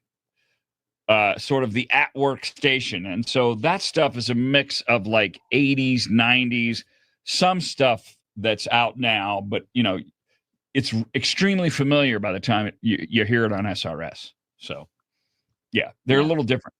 And then, of course, SRS is Worcester's Christmas station, too. We flipped to all Christmas, Yes. sometime in November. And what day in November do we expect that to happen this year? See, David, this is something I cannot reveal. If I were to reveal that, I would be dragged into the basement and flogged. But I can tell you that it is in November. It will be on a Friday. Friday, okay. So, like those calendars, people. That's right. And make sure to also to check out whenever they do the food bank charity events. They also do every year, which is I know when that's happening. I can tell you when that's happening. That's happening in December. That will be happening Thursday and Friday, December 11th and 12th. Of course, we went virtual when the pandemic happened, but last year we were finally out again. I was live at the food bank in Shrewsbury. This year, we're either going to be live at the food bank again like we were, or we may be at a Big Y. I've heard rumblings that, it may be at the Big Y in Westboro or the Big Y, which is the new one. There's, the Big Y in Worcester on May Street. That's a possibility as well. So I'm actually going to the food bank. The day we're recording this tomorrow. After the day we record this, I have a meeting at the food bank, and we're going to discuss that, just where it's going to be. But I won't be in the studio again. I'll be out somewhere. That's cool. Yeah, that's cool. So yeah, I was going to ask you about 2020. Like, how many years you've been doing this radio show, and what's it like back radio? In I've been doing for 33 years now. Oh, I'm talking about the one radio show you're doing in Worcester and Springfield. Oh, okay, so. I started working for iHeart in Springfield in 2012, so 13 years ago. And then early in 2020 was when they put me on both stations. So, and how did you manage with the pandemic? Like, was it all on your at home, or like how did that? I was here every day. I was like supposedly an essential worker. I mean, if you consider somebody cracking wise, out of a pop song essential, that was me. And of course, if you remember, like when the lockdown first started, we didn't know how long it was going to go on. We didn't know what it was going to look like. So the company actually got me. I saved them because they were so cool. I got these FEMA credentials, special FEMA credentials to keep in my car in case I got pulled over, to prove I was an essential worker. But that never happened. It just, nobody was out, So crazy times back then. Crazy. Yeah. So, but that's really was really strange when they put me on in Worcester. Of course, at that time I was on with Suzanne Lewis, who had already been on in Worcester. I was on in Springfield. Yeah. They put us together, and we worked together for, I think our first show together was President's Day, which is in February. And then about a month later, she was working from home and I was in the studio. And so we didn't spend much time in the same room at all. Yeah. And it was remote for her. Yeah. So kind of a strange way to begin a relationship, For sure.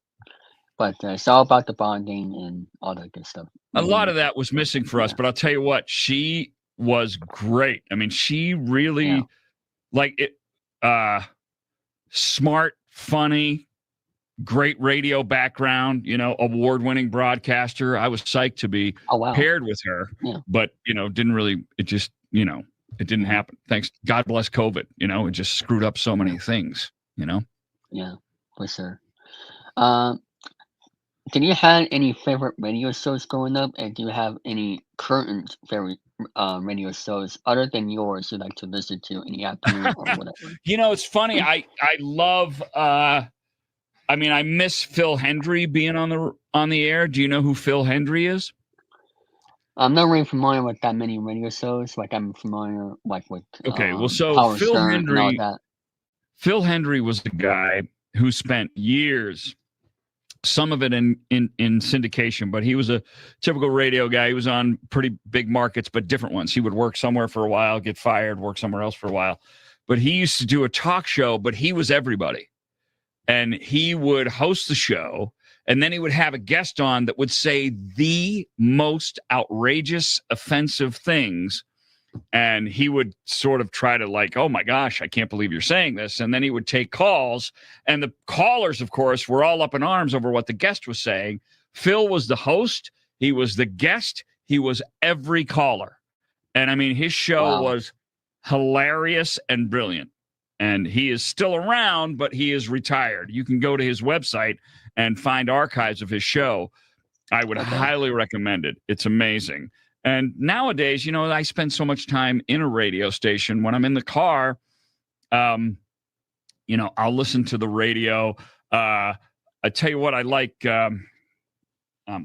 Greg Daniels in Boston in the afternoon because I don't listen to morning shows, but Greg Daniels is on with Fast Freddy, this guy Fast Freddy, who I knew when he got that nickname because he worked as a van driver at WZOU, my very first job. He was right out of school and driving the van. And I guess, I don't know if he got a speeding ticket or something one time. That's how he got that nickname Fast Freddy.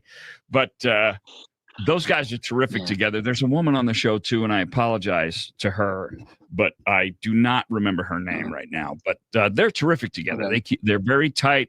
They play. It's a great mix. That's a great radio station. Carson and Kennedy do mornings on that station mix in Boston, and they're just good people. They're great together, and they're great people. I love those guys. Cool. And one radio show everybody should check out in the evening. It's not only airing here locally, but nationwide, and that is Delilah. Delilah, she's great. She's great. It's a lot of heart on that show. If you love, you're gonna love the Delilah show because she does those dedications, and sometimes she has some really good advice for people too. Yeah, she's terrific.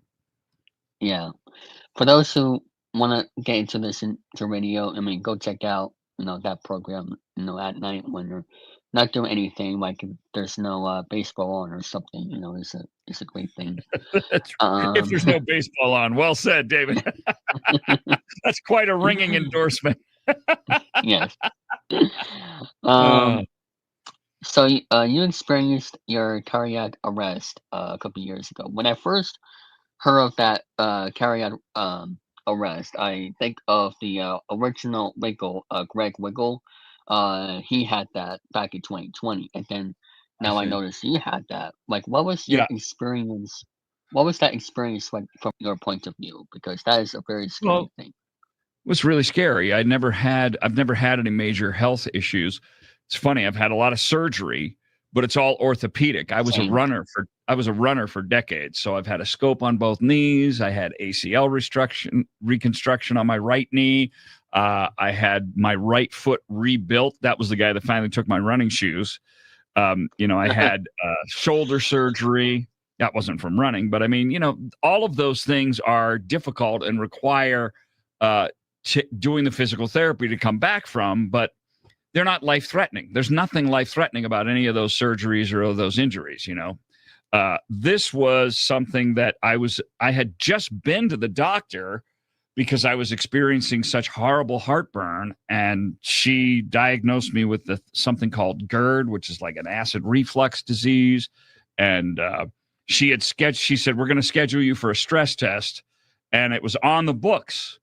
And then on the 4th of July, my father-in-law and my wife's uncle were with us, and my wife's uncle had brought us these fruit trees to plant, and I was helping them plant these trees. Now, these guys are like around 80 years old, both of them, right? So the two of them are digging and pulling up stuff and planting these trees, and I've got a wheelbarrow. I'm taking the dirt that the turf that they can't use. I'm wheeling it off into the woods next to the house and then coming back. So these two guys that are around 80, they're doing great. They're barely breaking a sweat. And I'm like clutching my chest. And my mother-in-law was there too, and she's a retired nurse. And I had texted my wife and said, something's not right. And she came out and she brought me into the house. And, my mother-in-law sort of made a fuss over me. She was checking my pulse, and it was my heart was racing. It just couldn't seem to settle down. They finally called 911. And the next thing you know, I was in the emergency room. And the next thing you know, it was filled with people yelling and screaming because I was in so much pain. It was kind of like an episode of, it was like a TV show. You know what I mean? When all of a sudden all the doctors are around this one patient and everybody's screaming at each other. And so that was really scary. And then the cardiologist on call came in, not the ER doctor, but the actual cardiologist on call. He came in and he said, listen, we're going to skip the stress test because just judging from your symptoms, you need, we're going to take you to the cath lab. So they took me in, and I had 2 arteries that were pretty blocked, and they put stent in those arteries. It's just a little mesh thing that goes, tiny little mesh thing that goes in your coronary arteries that keeps it open. So yeah, it's crazy. I mean, I've had many open heart surgeries. I have many open heart surgeries. I can't imagine going through something like that. It's crazy. Well, I mean, I think it was just because, it's funny. A few months before this happened, I have an older brother who got a pair of stents, but his experience was very different. He was finding himself out of breath on his walk that he'd been doing for a long time, the same walk, but now all of a sudden he's out of breath, and he checked with his doctor, and they were able to test him, and they found these blockages, and they scheduled this procedure to put the stents in. Mine was more like a fire drill. So that made it a little more scary. So, yeah, but I'm doing great now. I'm fine now. The doctor did a great job. Staff did a great job. Yeah, I went through the whole cardiac rehab program, and it was just great. Good. It was great. Why your health is going better nowadays and all that good stuff. Yes, it is. Feeling good, David. So you have a podcast that you released a couple of years ago. That is like a job. What made you decide to make that podcast? For years as a stand-up, I had people telling me, you could be a speaker, you could be a humorist. I remember the first guy to say that to me. He goes, you really have a lot of heart up there. You make a sort of a connection with your audience about your personal experience. You could be a humorist. I said, well, what's the difference between a humorist and a comedian? He said, the fee. I said, oh, well, that sounds fascinating. I'd love to explore that a little further. But I really didn't for a long time.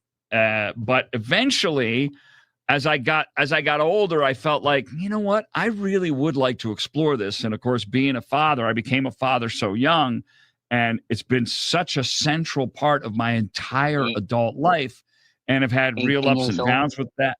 I'm sorry?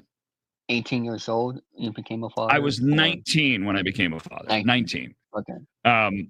So yeah, it was, and then we had a son. So by the time I was 23, I had 2 small children, but at least I had a serious drinking problem. Now I'm recovering alcoholic. I've been in recovery for decades. I'm in long-term recovery, and that was a life-changing experience.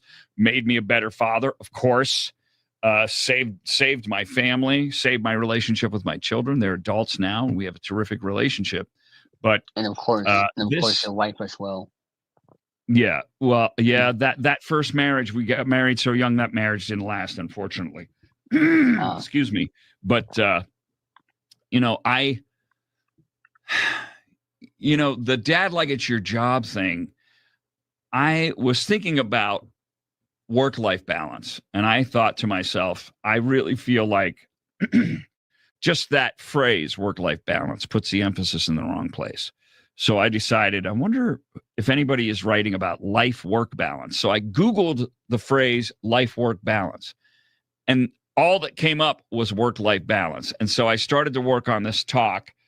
The signature talk is called Dad Like It's Your Job. And so I decided to do a podcast to pair off with it, and I've been fortunate enough to have the opportunity to give that talk a couple of times. I've got another talk called the One Duck Theory, which I'm really proud of, that I think is really important. But I love talking to fathers. I think the role of dads has changed a lot over the last couple of generations. And sometimes, it's hard to know what your place is in a family. Long time ago, all they used to do, before my time, is let their kids go outside and just let them be, Right. Well, I mean, the dad's job was to go out, make money, hand it over, and keep doing that, and now fathers are more hands-on, and it's making a huge difference in children's lives, and the idea that, what I always say is you should dad like it's your job because it is your job. When you go off to work, that's your side hustle. And that's the way I see it. That's the way I see my career. My career is not as important as being a father. I mean, my youngest daughter is about to turn 20. So my active fathering is not what it used to be, but it never stops. The parenting doesn't stop. It doesn't stop ever. Have you adopted any kids? No, I have my middle daughter is a stepdaughter, actually. My daughter, Mackenzie, who's the 25-year-old. She's actually my stepdaughter, but we're really a very blended family. We're more of a compound than a blend, if you know your chemistry, because, my daughter's birth mother is not really a part of her life. She has her own issues, and she's not a part of my daughter's life anymore. And my stepdaughter, Mackenzie, her birth father for a long time was not a part of her life. He's sort of back in her life. She treads lightly with that. She's trying to redevelop a relationship with him now that she's an adult again. But when Elizabeth and I got together, we each had these kids, and they bonded over their own experience of sort of losing a parent. And we had our own sort of, at first, it was almost like a little refugee camp. But it's great. It's a great little unit. And my wife also has a grown son, and I have 2 grown kids. That my first daughter, the one who gave me the job, and I do have a son, Ben, who's he lives down south where he calls it the Redneck Riviera, that stretch between Mobile, Alabama, and Pensacola, Florida, right there on the Gulf Coast. So. Yeah, great guy. He comes from a long line of dads, and he's a terrific dad. Gave me 2 granddaughters. So awesome. With the way you came up with the title for your podcast, did you get that from Bill Belichick's line? Do your job. Yeah, actually used a clip. The first season, I had an opening where I had a bunch of different people talking about doing their job, and the first clip was Bill Belichick. Do your job. Yeah. But I got rid of that. I got a little nervous using him without his permission. So I have a different opening now yeah. this season. Yeah. Yeah. It's crazy in college football right now. It's absolutely ridiculous. Yeah, it is weird. Go down there. Yeah. I don't follow college football. Are they doing well? Is his team winning? Let me double check because they're mostly known for being a basketball school. Like, I don't know why he would want to go. Oh, really? There. Maybe that's why that school wanted to go out and find a brilliant coach, because they wanted to build that program. Yeah. They're 2-3 right now. 2-3? Yeah. Ouch. Mm-hmm. Yeah. Ooh. So things are not going well. Who better to relate to 18 to 21-year-olds than a 75-year-old coach? It's perfect. I don't get it. I really don't get why he wanted to do that. I mean, obviously one step is for the money in my point of view, but I don't know. I don't know why. So as for your radio show, like, what is your favorite part about doing the radio show? Like, is it getting up early in the morning, or? No, getting up early in the morning is my least favorite part of the show.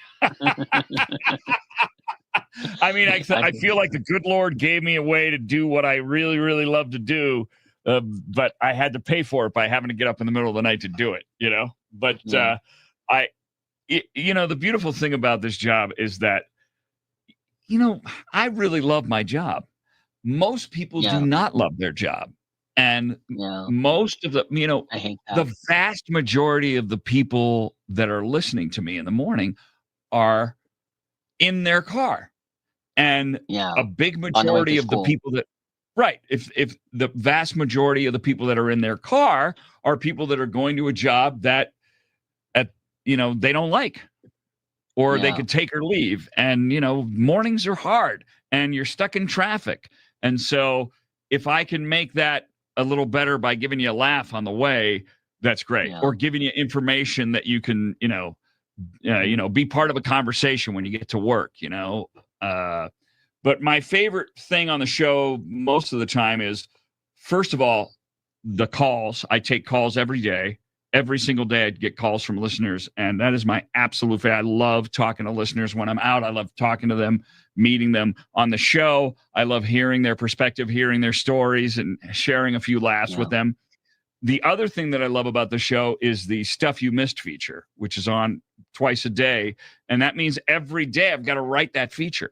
I find those stories, I write those features, I find that audio, and I write jokes for them, for most of them. You know what I mean? Some of them aren't funny stories, or some of them are just feel-good stories, but there's always a lot of times there's a Florida man story.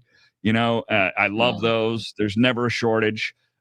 Animal stories I love. And since I don't do stand-up anymore, I gave up the stand-up not long after the heart incident. My doctors were like, you can't be getting up at 3:30 in the morning during the week and then performing late into the night during the weekend. You can't do that anymore. So the idea of being able to write jokes and deliver them, I love that. Yeah. Love it. One of my favorite things you do, you used to do it anyway earlier this year, was the Thankful Tuesday segment that you did. Thankful Tuesday? Yeah, it did something like that during the summer, if I recall. You did something about yes. Gratitude Tuesday. I did it over the summer. Okay. Yes. Yeah. And I would just take calls and ask people, what are you grateful for today? Yeah. You should bring that back during Thanksgiving season, because that's what Thanksgiving is all about. You know what? Maybe I'll do that. I'll bring back, you know what? I should do it all through the holidays. I think I'll do it all through the holidays, David. Wow, that's a great idea, because I really did love doing that. I did love doing that. Yeah. And there's another new feature that I just started this past Friday. I'm going to be doing it every Friday right after the 9 o'clock hour starts. I'm going to play what I call an Oh Wow song. And that's a song that you just haven't heard on the radio in a long time, or that you don't normally hear on the radio. Because I hear from a lot of listeners I hear this artist all the Say again? Bon Jovi? Yeah, which one, though? Which one? See, that's the thing. I play Bon Jovi, but it's usually the same 2 or 3 songs, You Say Don't Go Home. That's one of my favorite songs. Oh, really? Okay. Terrific. Yeah, so that'll be every Friday. It'll be an Oh Wow song. I'm looking forward to that feature. I think people will love it. I hope they love it. Yeah. If they don't love it, I'll eventually have to put all my stuff in a box and go home and tell Elizabeth that I'm no longer in radio. So I hope they love it. That's what I always tell people. Please listen. This is how I feed my children. Yeah. Yeah. So can I ask you something, David? Yes, How yes, did sir. you get started doing this? I mean, you're like a recent high school graduate or college graduate. Which is it? Well, I actually I did like volunteer stuff for 4 years after college. Still Okay. trying to look. I'm currently going through personal matters right now, so I'm still trying to once that is over. I think I already told you what happened on Messenger.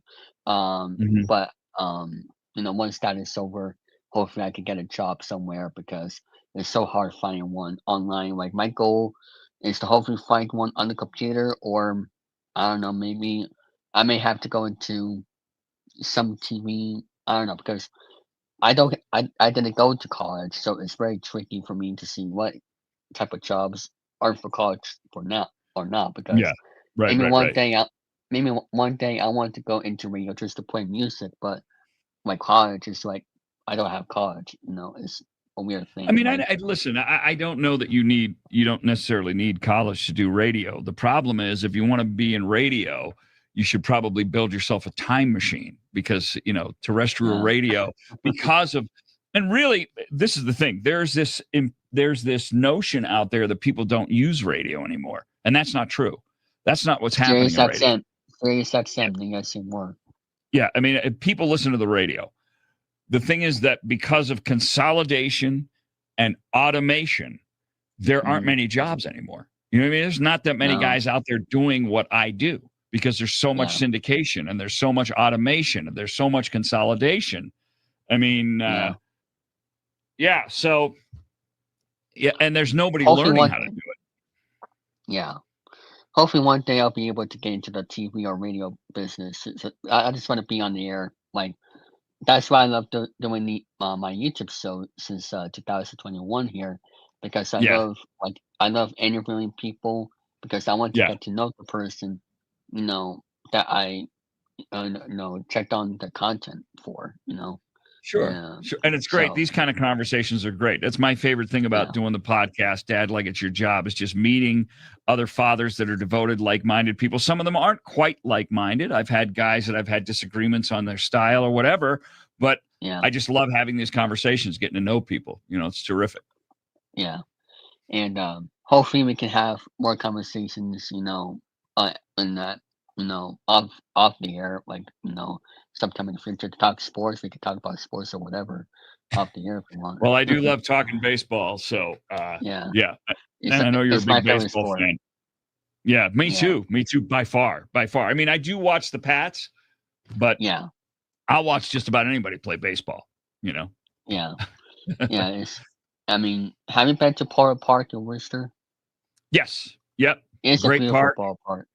Beautiful park, great experience. I mean, it's just a beautiful addition to Worcester. I love it. Yeah. It's so cool to have the Woo Sox there. I mean, people have to understand it. When you go to AAA, you're seeing guys that are right on the cusp of going to the big club or they're rehabbing from the big club. Sometimes you see stars there that are doing a rehab stint for a few games. It's so cool. It's great. Great. I'm really considering about getting season tickets there because it's a beautiful ballpark and it's pretty amazing that they did that. I was born in Worcester, so it means a lot to me. Oh, that no they kidding. have the ballpark. Where did you live in Worcester when you were growing up? What part of the city? Well, actually, Sturbridge. I've been living in Sturbridge, but I was born in Worcester. Yeah. Gotcha. You were. I see what you mean. Right. Yeah. Well, Sturbridge is great. Sturbridge is great. Yeah. I actually volunteered for the past 4 years at Old Sturbridge Village. Okay. Sure. Yeah, once a week or so. Yeah. OSB. Terrific. Hey, but, listen, David, I'm up against it here. I've really enjoyed talking to you. I'm sorry it took us so long to put this together. I know that you've been That's reaching okay. out to me for a while. I'm so glad that we were able to finally do it. Yeah. Well, we'll definitely keep in touch and hopefully we can do something again, once once we find the right time, of course. So okay, great. Did we get to everything you wanted to ask me, or anything else before I go? Not that I can think of, but if I think of something, we'll have a call or something in the near future, and have talk baseball or whatever, just for fun if you want. All right, So, sounds great, man. Hey, thanks for inviting me on, David. I appreciate it. You're welcome. All right. Welcome to the weakest link. Any of the 6 people in the studio here today could win up to $75,000. If they want to win that money, they'll have to work as a team. But 5 of them will leave with nothing, as round by round we eliminate the player voted the weakest link. Let's meet the team. I'm Morris Barza, I'm 19, and my hometown is Denton, Texas. Gianni, 23, Western New Jersey. I'm a college graduate. I'm Nicholas. I'm almost 22. I'm here at Allentown, Muhlenberg, studying computer science. I'm John Jacob Dinkelheimer Schmidt. I am 99 years old. I'm from Antarctica, and I am a towel salesman.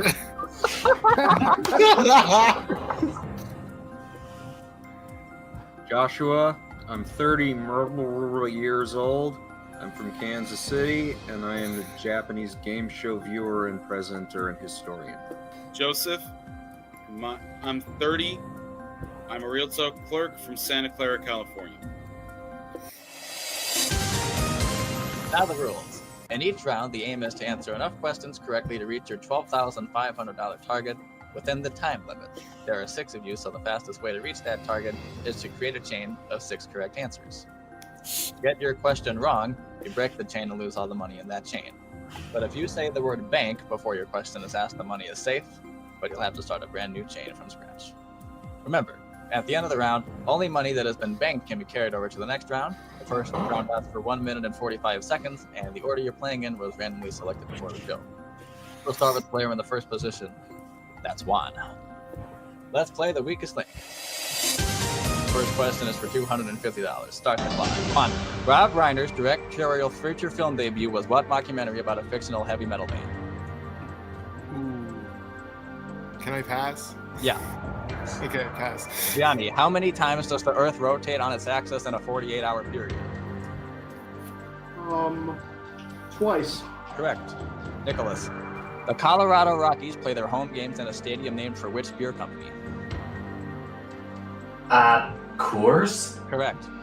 Matt, what popular social media platform gives its users the chance to earn karma? Reddit. Correct. Joshua. Hank. Harvey Levin is the founder of which news organization known for putting out celebrity gossip? TMZ? Correct. Joey, what term for an incompetent doctor is also the sound made by a duck?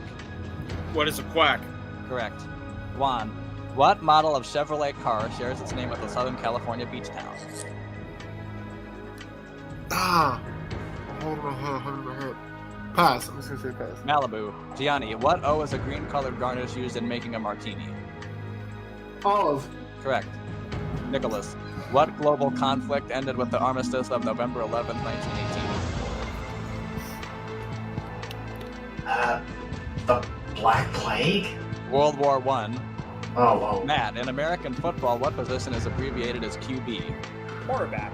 Correct. Joshua, what viral song by Rebecca Black was named for a day of the week? Friday. Correct. Joey, who is currently the host of Wheel of Fortune? Ryan Seacrest. Correct. Juan, what brand of plastic kitchenware was invented by Earl Tupper? Time is up. Oh. Should have said bank. I thought you said 1818, so I would have otherwise gotten that. Oh man, I know I should have said bank. Okay. Well, guys, you managed a wonderful $1,250. It's time to vote off the weakest link. Statistically, the strongest link is Joshua. The weakest link is Juan. But will the votes follow the facts? Voting over, it's time to reveal who you think is the weakest link. Joseph. Juan. Thank you. Joseph. Juan. You didn't even spell it. Juan. Oh. Why's my thing reversed? It's Joseph. There we go. Yes. How are you tonight? I'm doing all right. You think you did pretty good last round? I was the one of the three who said banks, and I got my questions correct, so I think I did okay. That's good. That's good. All right. Juan. Now, I understand you host a show right here on Network 3000, an upcoming show called The Carne Half Hour. Yeah, which I'm sorry for doing this. Y'all should watch it when it comes out. It's gonna take a while, but it's gonna be worth it. Okay. Now, and I forgot to say the answer to the first question, which you passed on. That answer was, this is Spinal Tap. Oh, that makes more sense. But anyway. Yeah, I know I had the easiest questions, yet I didn't. My brain was like off with it, so. Alright. Oh well. Well, Juan, with 4 votes, you are the weakest link. Goodbye.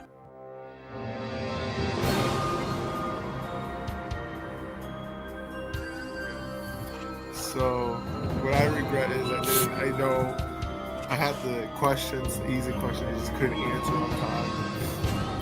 And I don't know, everybody just did a good job. I just can't vote off anyone. Okay. Round 2, team. You managed to bank $1,250 out of a possible $12,500. Now it's time for round 2. 5 of you left. 15 seconds are coming off the clock. We'll start with the strongest link from last round. That was Joshua. Let's play the weakest link. Start the clock. Joshua, what New Jersey airport uses the code EWR? Pass. Newark. Joey, in addition to hosting Real Time on HBO, Bill Maher hosts a podcast with what name? Pass. Club Random.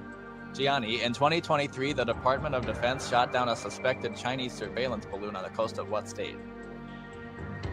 California? South Carolina. Nicholas, the 33-chapter-long urban opera Trapped in the Closet was put together by what singer? Freddie Mercury. R. Kelly. Matt, what is 3 multiplied by 4? 12. Correct.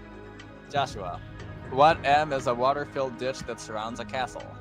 The moat. Correct. Joey, Bank. who voices the title character in the movie Ted?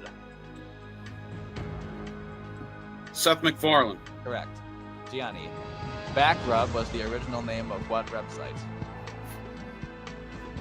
Facebook? Google. Nicholas, what comedian known for his deadpan style hosted the 2025 Emmy Awards?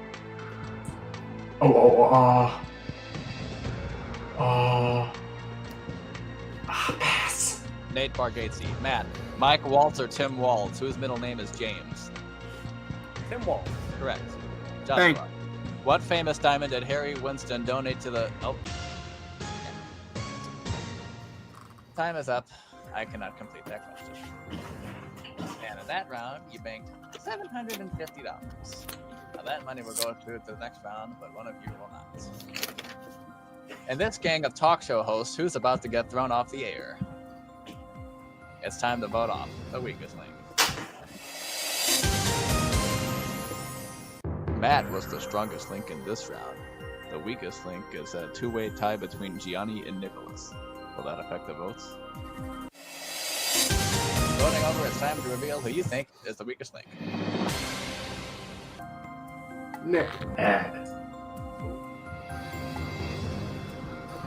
Nicholas. Nick. Nicholas. Now, Joshua, it Yes. says on my card you enjoy the occasional Japanese game show.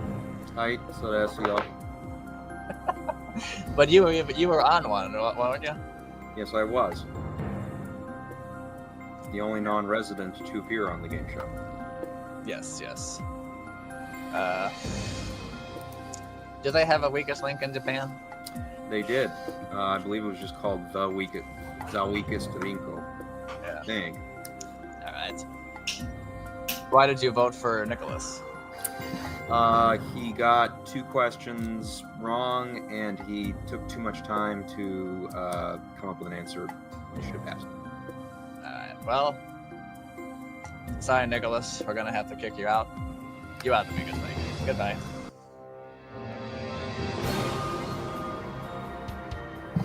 That's my swan song. Round 3, and you bank a total of $2,000. Now there's only 4 of you left. 15 seconds are coming off the clock. We're going to start with the player who was the strongest link last round, and that is Matt. Let's play the weakest link. Start the clock. Matt, in an orchestra, snare and kettle are both types of what percussion instrument? Drums. Correct. Joshua, what insect-eating plant is named for the Roman goddess of love? Venus flytrap. Correct. Joey, in the Toy Story movies, the character Buzz Lightyear has the phrase to infinity and what? Beyond. Correct. Gianni, on the New York Stock Exchange, what company is listed as HOG?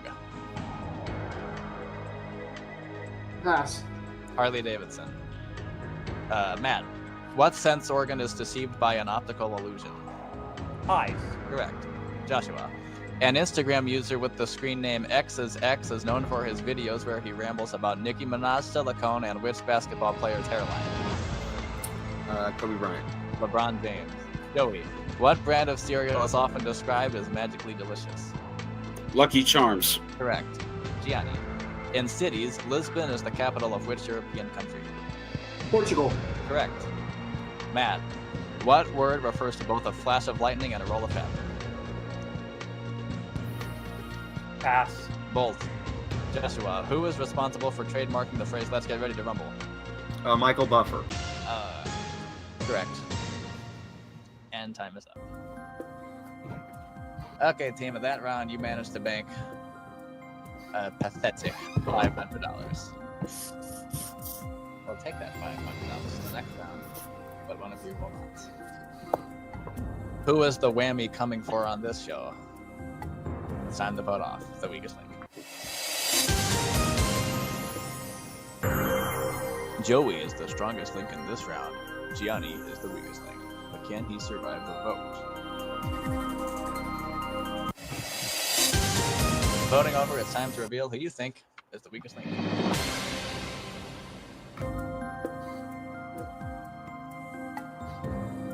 Josh. Gianni. Gianni.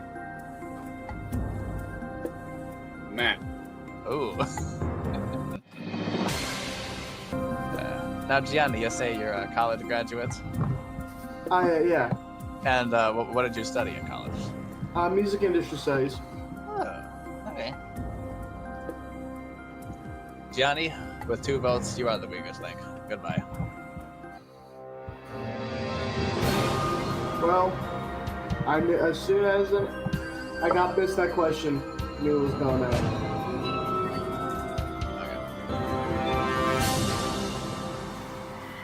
Round 4, team, you have banked so far a total of $2,500 out of a possible $37,500. That's only 3 of you left. We're going to take another 15 seconds off the clock. We'll start with the player who was the strongest link last round. That is Joey. Let's play the weakest link. Start the clock. Joey, what popular video game's title is a way of describing a 2-week period? Vacation. Fortnite. Matt, what French word for meaning things made of linen refers to a woman's undergarments? Lingerie. Correct. Joshua, what actress is currently married to Saturday Night Live cast member Colin Jost? Don't know. Scarlett Johansson. Joey, the fuzz buster was invented to detect what device used by police to catch speeders?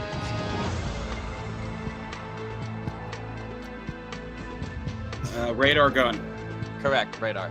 Matt, what order of predatory fish includes the varieties nurse and tiger? Sharks? Correct. Joshua. Hank. What rap group recorded the song Can It Be All So Simple? The Wu-Tang Clan. That's correct. Joey. Bank. What endangered African horse has alternating black and white stripes? Zebra. Correct. Matt. What? Oh, Bank. I'm sorry, I think that bank was too late. Oh, let me. Rats.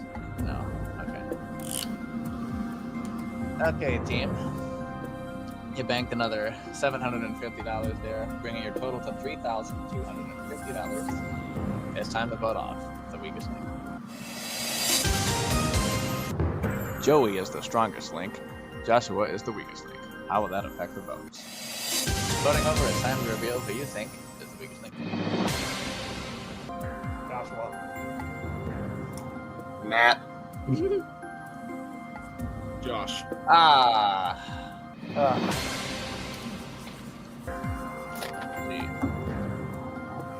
Matt said Josh and Josh said Matt. I'm like, well, Joey's instantly safe, so I'll yeah, unless he voted for himself. But well, after that first wrong answer, I almost voted for myself because if I hadn't gotten the last two that I got right, I would have been pissed. Yeah. All right. Well, Joshua, it's time for you to say sayonara. You are the weakest thing. Goodbye. I'm just impressed that I knew the Wu-Tang Clan, and I thought for sure Joe would vote for Matt because Matt would vote for Joe because Joe voted for him in the last one, but I guess not. So my money's on Matt, and I'm rooting for Joey. Okay. Round 5, team. You've banked paltry $3,250 out of a possible $50,000. Now, whatever you bank this round, we're gonna double. So there could be $25,000 in it for one of you. You never know. Okay, 45 seconds. We're gonna be on the clock for this round, and we will start with the strongest thing from last round. And for some reason, it's saying that's Joey. Okay, let's play the weakest link. Start the clock. Joey, on Mount Rushmore, what president appears at the far right? Jefferson. Lincoln. Matt, the 1986 film starring Molly Ringwald and Andrew McCarthy was called Pretty in which color? Pink. Correct. Joey. Bank. What fast food chain had a mascot named Mac tonight? McDonald's. Correct. Matt, which U.S. state shares the longest border with Mexico? Texas. Correct. Joey. Bank. In expressions, a person who is eloquently persuasive is often said to be either silver-tongued or tongue-tied. Silver-tongued. Correct. Matt, what M is a large Spanish knife used as a weapon and for cutting vegetation? Machete. Correct. Joey. Who Bank. played the title character in the film Happy Gilmore? Adam Sandler. Correct. Okay. Alright, we'll take that 1,250, we'll double it, turn that into 2,500, meaning that your grand total for today, guys, is $5,750. I'm going to ask you alternating questions, best of 3, and whoever does the best will be the big winner of the day. Let's play the weakest link. Now, Matt, since you were the strongest link last round, would you like to go first or second? I will go first. All right. Okay, Matt. The two symbols associated with communism are the hammer and what? Sickle. Correct. Joey. In 1998, a pilot titled Me and My Friends was produced for Nickelodeon, but its concept would eventually become what show? All That. The correct answer is The Backyardigans. Oh, what? Matt. What world-famous escape artist died on Halloween in 1926? Harry Houdini? That is correct. Joey, you have to get this right to stay in the game. Popular in shopping malls, what fruit drink franchise was started in 1926 by Julius Freed? Repeat that, please. Yes. Popular in shopping malls, what fruit drink franchise was started in 1926 by Julius Freed? Jamba Juice. No, the correct answer is Orange Julius. I thought you had that one. Well, that means, Matt, you're the big winner of the day with $5,750. And Joey, you'll just go away. All right. Yippee! I will spend this money on one singular hamburger. I really just blew it here at the end. I thought I had more knowledge to this, but I guess I did not. Join us next time on The Weakest Link. Goodbye.